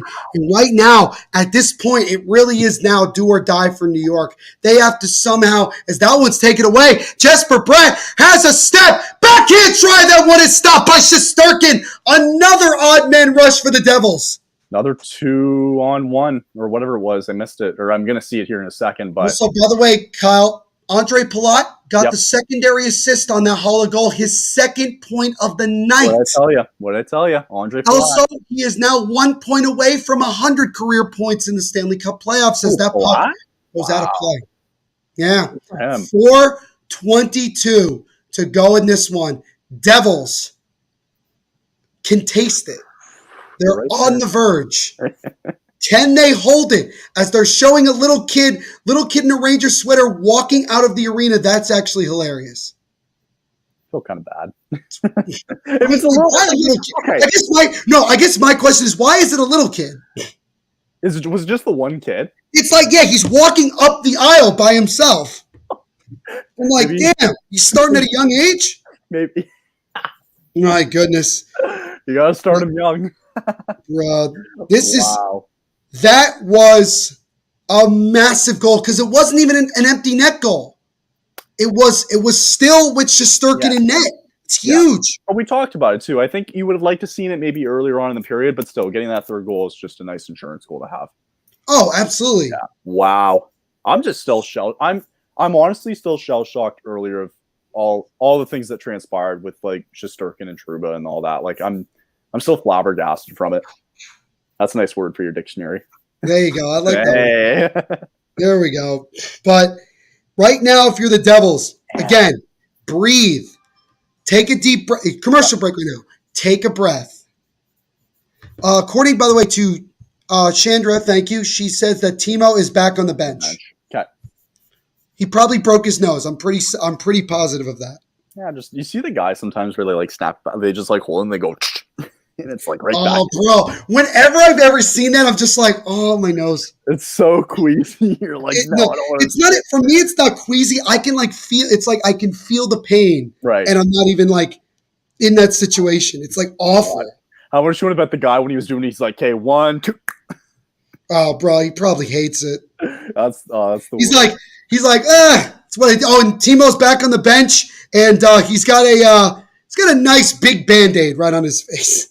Oh, that's gonna bruise so bad too. Oh, he's gonna wake up tomorrow. He's gonna wake up tomorrow and be like, "This sucks." He's gonna feel that. If you are an NBA fan, I think that Philly won Game 1.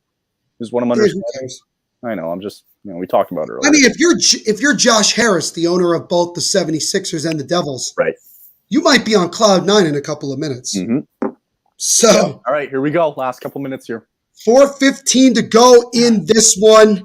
Devils up 3-0, and you just got to wonder. It's probably any second now. Shesterkin is going to be pulled again. Nice. Winner of tonight's game will face the Carolina Hurricanes in round number 2. Again, as Kyle mentioned, Game 1 Wednesday, 7:30. Yes, 7:30. Yep. And then Game 2 will be Friday, and whoever wins, it will still be in Carolina regardless. If do you? I'm just questioning here, like about the timing. Like, is it normal for you guys to have like Devils home games at like 8:00 Eastern? Is that normal? No, this is just because it's like the playoffs and all that stuff. So I think that's what it is. Shesterkin has been pulled with 4:04 to go. So the Rangers basically are like, here we go. As the faceoff won originally by the Devils, but the Rangers get to it. Kane now with the puck. Over to the left side to Panarin. Panarin, left faceoff dot. Trying to get it back. Gets over to Kane. Swings it over to Fox. Now a drive from Zibanejad. That gets blocked. Rangers control it again. Panarin now with it. Behind the net now. Over now to Tarasenko. Gets it top of the point to Fox. Fox now over to Tarasenko. Throws it around the net to Panarin. Back over to Tarasenko. Loses the puck. Devils trying to get to it. They can't. Tarasenko now with it. Gets the Zibanejad. Shot. And that one is leg patted away by Schmidt. 3:28 to go. Devils trying to get to it. It's a foot race. Rolling to the empty net just wide. But Brad gets there first. Brad, backhand try. And he scores! Jesper Brad with his first goal of these playoffs. It's an empty netter. And ladies and gentlemen, I think the fat lady is starting to sing. It's 4-0 Devils with 3:19 to go in the third. I love that. And the fact wow. 4-0. Did you expect it to be a blowout like this? No, not at all. Not at all.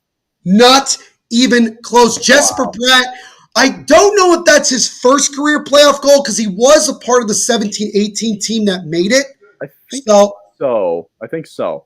They'll show it. Yep. It is his first career. Granted, empty netter, doesn't matter. Still got it. 4-0 Devils. And Kyle, there really is only one thing left that is yet to be determined in this one with 3 minutes to go. Which is? We'll find out if it happens. Oh, like a handshake line? What are you referring to? Well, that's going to happen regardless. Icing here against the Devils. A fight? Like with Trouba? Like it's the word I'm looking for starts with an S.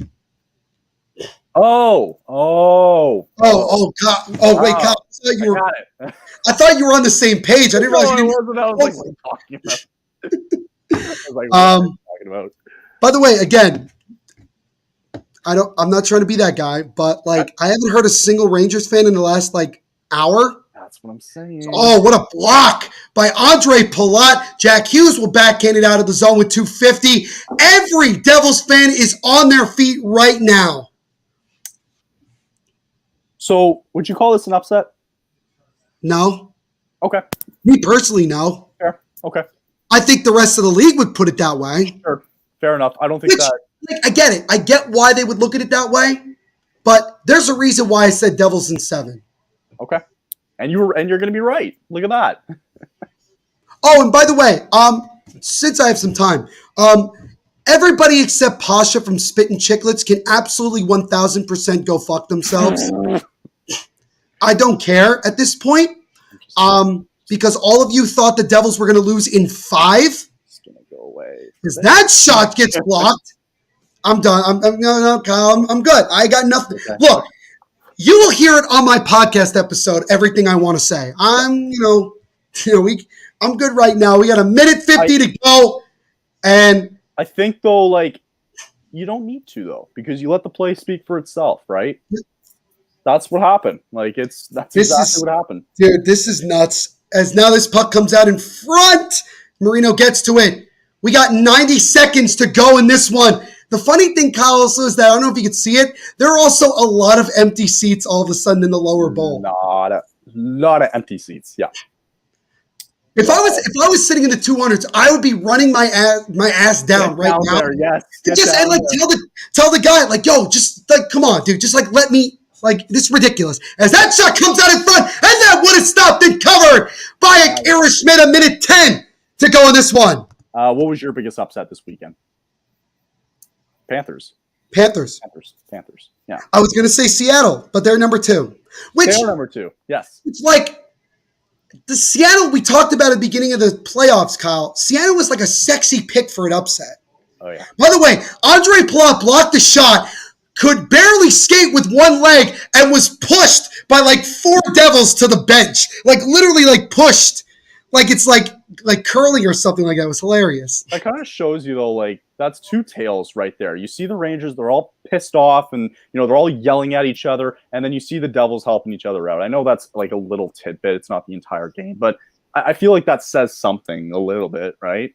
Or am I wrong? This is a great comment. It's probably nothing at the end of the day, but a nice little season. Oh, wow. I think, Kyle, there will be a lot of changes with the Rangers next season. But it's crazy because, like, again, that's the risk, though, right? That's the risk for making all these moves at the deadline, is that now the pressure's on you and you have to perform. And clearly, I think the pressure got to them tonight. I think they played nervous tonight. I think after it was 1-0, you could tell they were playing nervous. For me, it was after 2-0. Okay. Or honestly, now I really think about it, is we got 1 minute to go here. I think honestly, it was from the start. The Rangers just didn't have it. So you just saw it. They didn't have it. Was it, and I'll answer this question after you, was it more the Rangers' disappointment here in Game 7, or was it more the Devils just...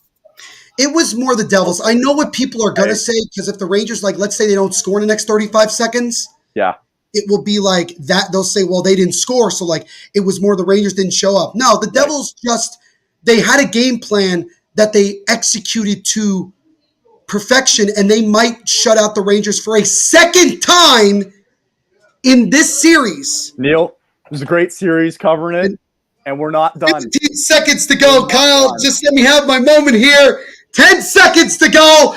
Puck comes out to center ice. Rangers get to it again. Mikkola flips it in, but there is no doubt the New Jersey Devils are moving on to the second round of the Stanley Cup playoffs. Good job. Great job. Wow. Did not. For the first time since 2012, the New Jersey Devils will be playing in the second round of the Stanley Cup playoffs, and they shut out for the second time in this series the New York Rangers, winning 4-0. Akira Schmid, Schmido the Torpedo, whatever you want to call him. His second shutout of the playoffs and his 4th win of his career already. And the New Jersey Devils will meet up with the Carolina Hurricanes in round 2 of the Stanley Cup playoffs on Wednesday night. It's your moment, Neil. You take it all in. Take it all in. I mean, I don't know. Oh, here we go. We got the handshake line. This ought to be good. This is gonna be great. This has to be good. I want to see it. I want to see Timo just clock Trouba for the fun of it. Oh my goodness. I think it'll be like maybe a couple words, but it looks pretty neutral. Pretty neutral. As yeah, I mean, Eric Holla shaking hands. Gotta be for a round 1 playoff MVP for the New Jersey. They're both like good game. Like they weren't really saying much. Yeah, they were both. No. Shesterkin. Oh, there you go. Shesterkin and Timo shaking hands, sort of, whatever that was. Kane, man. Patrick, wow. He wanted this. He wanted to come to the New York Rangers. He bitched and moaned for weeks. He wanted to come for one last shot at a cup, and he doesn't make it out of the first round. I'm just shocked that... My response is this. Okay. Everyone in New York can suck a fat one and go play golf at Trump's golf course. Oh, my God. I don't care. Oh, I got it. Kyle, you had 20 different writers in ESPN all picking the Rangers to win tonight, and all of them are wrong. By a mile. By a lot. Absolutely. And so, Carolina, I say to you, you get what you wanted. Let's have fun, shall we? Dude, at this point, Hurricanes and Devils fans hugging it out. They love each other because the Rangers are dead. Wow. It's over. It's over. I just want to say that was a fun series to cover. That was the best of the entire first round. By far the best series. That was a lot of fun to cover. Yeah. 100%. I mean, what other series was better? None? Maybe the Florida Panthers. Okay, I'm sorry. I'm sorry, Florida. That was good. I'll give you that. Yeah. I will give you that. You had a great series and you came back. Maybe the Kraken. Okay, yeah, Kraken too. God, Kyle, let me have my moment, please. Just come on, dude. Killing me. I'm sorry. Save of the game was the opportunity. Trocheck coming in, giving it over to Lafreniere and Schmid with the highway robbery glove save. But wow. It's Jacob Trouba. Jacob Trouba. Well, he could think about that hit all summer long, watching the Devils go to the second round of the Stanley Cup playoffs. Wow. I'm still very poetic justice. Yes. And you mentioned too, with the analysts, I'm still shocked that 20 of them will all go against the Rangers. And I go, you're not it's a game. It's anybody can win it, right? You could have stuck the Anaheim Ducks in here. Anybody can win it on any given night, right? So, honestly, that was by far their best game in the series. This is coming off the fact that they shut out the Rangers 4-0 in Game 5. This is still the best game of the series for them. Yeah. You know what I loved about it, Kyle? What I loved about it the most? It wasn't the top guys again that stepped up. It was the workman Palat is a top guy. Phenomenal game from him. He didn't score a goal, but he got 2 assists. He haunted the Rangers again. John Marino, unbelievable game from him. Unbelievable. Michael McLeod, phenomenal job on the faceoff dot and gets the game-winning goal because the Rangers didn't score any. So he gets the game-winning goal. I forgot Eric Hollywood continuing to dominate the Rangers in this series. And Akira Schmid, who comes in Game 3, Devils backs to the walls, and proceeds to win 4 of the next 5 games and sends New Jersey to round 2. They are one of the 4 remaining teams left in the Eastern Conference starting on Wednesday. Very good chance. I'll give them a very good. Any team. Any team in the Eastern Conference can win it right now. Anybody can take it. What is this? Champagne. I literally just got champagne. Do you want me to get drunk tonight? Mom's idea. Mom's idea? Oh, it's great. I'm good. I don't know if you have a drink or anything. Yeah, you have water. I have water. I'm very sober. I hope people understand this. Cheers. But Akira Schmid, he's getting interviewed right now on the ice. But you know what? I got to be honest with you. It would have been great, nonetheless, to win this first round, regardless of who we played.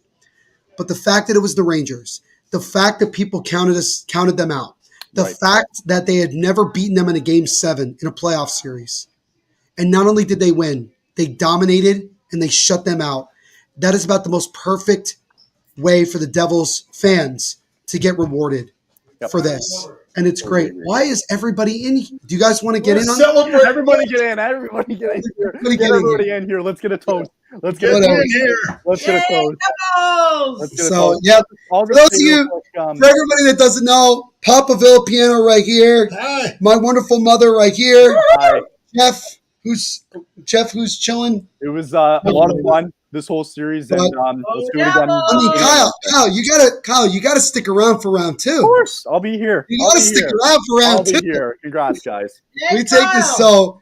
Kyle, honestly, also, man, I just want to say from my family to yours, man, you've been nothing but amazing. Yeah, man. This entire time, man. I really appreciate it. Thank And you. I'm so honored to do these games with you, man. Really. Thank you. Yeah, it's a lot of fun. I love doing these. I thought it was so much fun throughout the whole series, and best part is we get to do it again, right? And there's something else. Go Devils! The Devils! Good job, guys. That was a great game. Yeah. Great game. So, yeah, I mean, Yeah. I really do. That's I fire. really- didn't even know what he was supposed Guys, to I'm do. talking. I really have nothing else to say other than I am so proud, Beat right? Carolina. Okay. I know 2006 still bugs you. I understand. It does. We'll get there. 2009. Yeah. 2009 too. Oh, Yeah, my we'll God. talk about that tomorrow. But I think that's great. Tom Fitzgerald hugging it out with Akira Schmid. I mean, I will say this, Kyle. I could not be more proud to be a New Jersey Devils fan than I am right now because I said it before this game started, Kyle. This team answers the bell every time. Right. And they did it again tonight. Yep. And they did it playing New Jersey Devils hockey. It wasn't the neutral zone trap that everybody likes to portray on the Devils at this point. It wasn't pretty. Right. But you know what? Nothing about this team is pretty.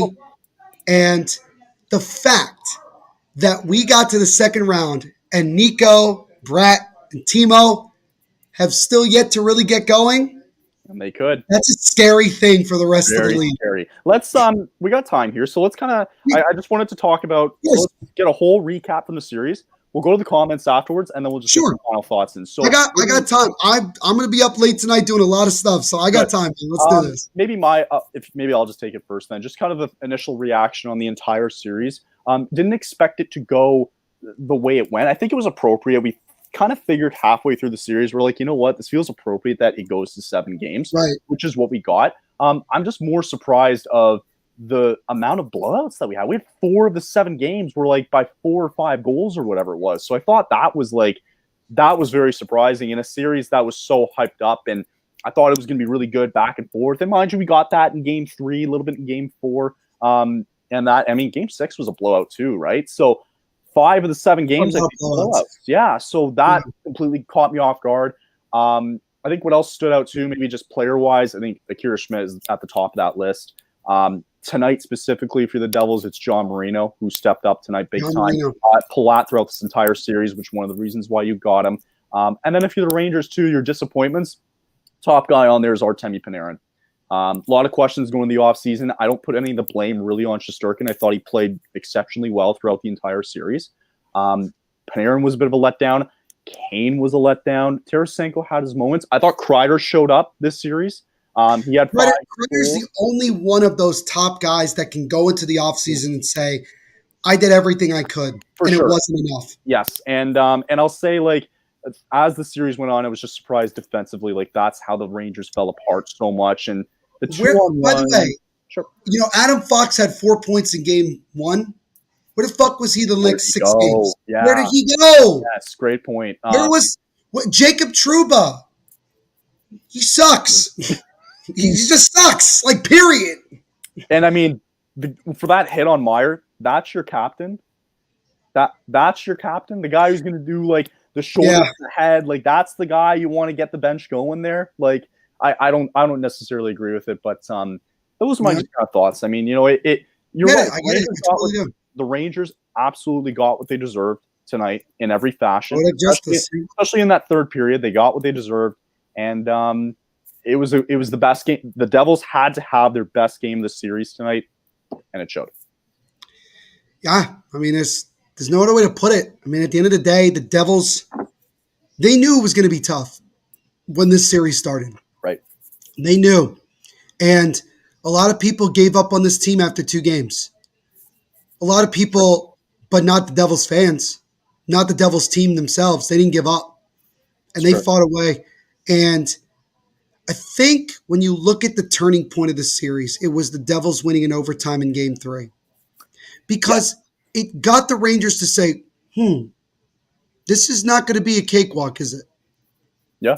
I mean, there were so many people that said the Devils were going to get swept going into Games 3 and 4.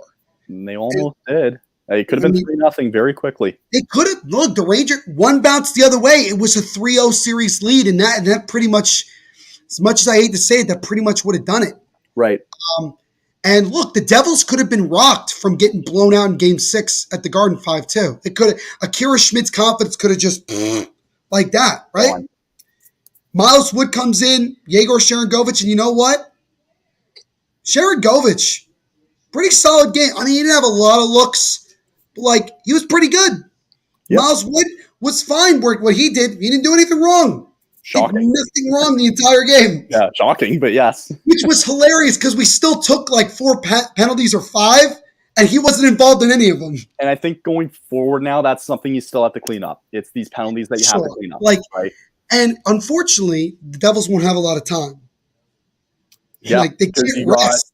They're not going to rest. They're going to go to practice tomorrow and say, after practice tomorrow, we're flying out to Carolina. Game 1.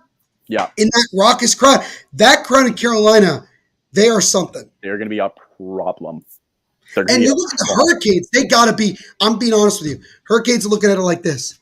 Thank God the Rangers are out of it. Because the Hurricanes have been beaten a lot by the New York Rangers. Look at last year. Yeah. They look at the Devils and they say, well, we have a better shot to win it. And the Devils got to look at it like this. They're going to get doubted again. Yeah. And I'll say this too, real quick before we go to the comments, because we're getting a lot in. If they did find a way by Shesterkin tonight, you don't think they're going to find a way against Ranta or Anderson in the second round? They're going to have their chances. They're going to have I don't want to say they'll have an easier time, but it'll be more predictable than it would be. Right, exactly. Let's get to the comments, though, real quick. Absolutely. So, first one there I wanted to bring up, looking forward to some great games in round 2. I think Stoffel is a Hurricanes fan, by the way. I think I saw that earlier. Oh, okay.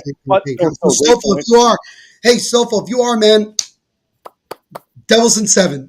That's all I got. It's going to go. Like, if it went 7, nobody would be shocked. Okay. Nobody would. No, nobody would. Danelle is a local fan. I respect hockey in this area. Islanders didn't beat the Rangers, so I would have wanted the Devils to beat the Hurricanes. Yeah, fair enough. And now, in Sports Talk Radio in New York, they ain't going to talk about hockey anymore because the last thing they want to do is talk about the Devils. Right. Schmid is a beast. We did it. Let's go. He clearly Hell yeah, Captain Mofongo. That's what's up, man. He showed up. Going to a couple more. Tatar. I mean, Tatar with the goal tonight too. That was, again, you mentioned it, where Marino had that pass too that he had to him. It was a great pass from there. Amazing Jonathan front row. I don't know what he means by that. I don't know if you do, but amazing Jonathan front. I'm not sure. I don't understand either. Anyway, can't wait for the next round. Rip to Lightfoot. R.I.P. to I think. R.I.P. to Lightfoot. And then the last one there, I'm proud of those two, especially Woody, no penalties. But still, that's something you got to. Shout out to Miles Wood for just not taking a penalty. Yes, you got it. Didn't matter really because we still did, but good on you, Wood. If you do that the rest of the series, if you do that the rest of the playoffs, I have no problem with you playing in every game. Yeah. I'll finish it up. And then I'll let you kind of have the floor because it's your team. Yeah, absolutely. No worries. I'm just looking forward to this next round. I'm looking forward to the goaltending matchup, which is going to be very unique. I'm looking both teams have played both of their goaltenders. So I'm excited for that. I'm just excited. It's going to be a really good matchup, I think. And I think the Hurricanes, you said it. You wanted the Devils, you're going to get them. And just again, thank you. That was such a good series, and I'm just excited for the next one. So, floor is yours. Well, yeah, again, Kyle, this was so much fun, these 7 games. I mean, there was so many ebbs and flows. I mean, it was so many emotions. And it culminates with the Devils finding a way in 7 games to knock out the Rangers. Some people look at it as an upset. I look at it as the Devils beat the Rangers 3 out of 4 times in the regular season. The Devils wanted it more. You just got to call it like it is. The Devils wanted it more. The Rangers didn't. They felt that they were going to walk in and have no issue. Oh, it's the same old Devils. Not only did the Rangers lose this series, they got shut out twice. Right. By a rookie goaltender who apparently sucks. I mean, he scored 5 goals against them in game 6. Good for you. That was at home. You come to New Jersey where maybe it was 50-50 Rangers Devils fans. Maybe it wasn't. Didn't matter. You got shut out. And you didn't really play all that well. You didn't show up. Shesterkin, you should try to find a way to go to a better team. Because you are experiencing what Henrik Lundqvist experienced for a decade and a half. No goal support, no nothing. You standing on your head. Welcome to being the Rangers netminder. Yeah. And if you're Chris Drury, you have big changes coming. Because are you going to keep Tarasenko? Maybe. Maybe you can't. Are you going to keep Kane? Maybe. Maybe you won't. Are you going to keep Gerard Gallant as your head coach? Probably not. If I'm being honest, he's probably getting fired. I don't know. And Aaron. You have a relatively old team. You went to the conference finals and lost in 7 after having a 2-0 series lead. Your response to that? You had a 2-0 series lead, winning both games on the road, losing 7, getting shut out twice by your little brother across the Hudson. What do you have to say about that? It's the question I'm asking. The played showed tonight. But if you're the Devils, why not us, right? You just went through a 7-game series. Nobody can talk about experience anymore. There's nothing you can't say anything like that. You can't try that. Now it's about you've done it now. You know what it takes, and you can do it again. You played Carolina all year long. You won the season series against them, which obviously we know that doesn't mean a whole lot once the playoffs start. But all you got to do is take one of the 2 on the road. Or take both like you did against the Rangers. You could do that. Yep. But you come back to the Rock in the second round, game 3, you're going to have a lot of Devils fans. It's not going to be 60, 40, 50. It's going to be like 90, 95, 5% Hurricanes fans. Right. And I promise you, that is going to be rocking. The Rock is going to be rocking for those games. And for me, and it's been almost 3 or 4 years now since I started this podcast. Yep. Knowing that I get a chance to talk about this team even more in the second round of the playoffs, couldn't ask for anything better. Yep. But you know what? This team's just getting started. Yeah. And because not only do they have work to do in this playoff, this Devils team, they're not going anywhere anytime soon. Yep. And 7 other people, I was going to say, also have the joy of talking about their team more as the playoffs continue. Yeah. And it's go. It's going to be fun. But before we sign off, Kyle, yep. I did want to get to the score predictions because I was curious to see if anybody was close. That's you right. said 4-2 Devils. I did. So in terms of that, goals for the Devils, you were right. And you got the Devils. So again, 2 out of 3 ain't bad. Jeff, 4-2 Devils. Good on you, Jeff. Way to go. Me and Jeff have done it. We've said the same score, I think, 2 or 3 times now. I think. And that's pretty much it. Yeah. Honestly. Nobody had a shutout, which, again, I didn't say they were going to get shut out because I expected the Rangers to have a response. There was none. They were flat. And quite frankly, Kyle, I think they were intimidated. I think there was a level of intimidation when the Devils got the first goal. I think that too, and it's just the pressure. I think it showed, right? They, the pressure versus the no pressure of the Devils. I think that definitely played a factor, and you saw it after whatever, if it was the first goal or the second goal. So, man, game 1 Wednesday night. Game 1 Wednesday night. We're back Kyle at it and again. I will be here Wednesday night. We'll be for back. Game 1, second round of the Stanley Cup playoffs. Devils against the Carolina Hurricanes. I unfortunately will not be able to watch local broadcasts anymore because now we're in the second round and now it's going to be all nationally televised. But so do you have to stream it, or are you? No. I can still watch it. Okay, I was going to say. It's more like I just like enjoy the local broadcast. It's the Devils. Yeah. It's like, but yeah, the fun's just getting started, guys. Not just with me, but with the entire Hockey Podcast Network here on YouTube. Live watch-alongs every day. Kyle mentioned Game 1, Panthers, Leafs. Somebody's going to be doing that one. I don't know yet. I think somebody's going to do it, though. Doesn't know yet, so we'll see. But, yeah, we'll be back. We're back at it again. Second round coming up in less than 48 hours from now. But on that note, ladies and gentlemen, that is going to do it for us tonight. Thank you guys so much. All series long and all night long. We had one point had like 115 people in here. You guys absolutely killed it all night long. I couldn't thank enough. Thank you to my buddy Sean, who was here for the first two periods. Obviously, I would have loved for him to be here for that third. He actually just texted me, and he's over the moon right now. Good. It's amazing. I got a lot of texts to catch up on. I got a lot of stuff. But thank you guys so much. I would not do this without all of your guys' support. You guys make it so worth it and fun to do this on a game-to-game basis. Thank you to Kyle, as always, for being the absolute beauty that he is.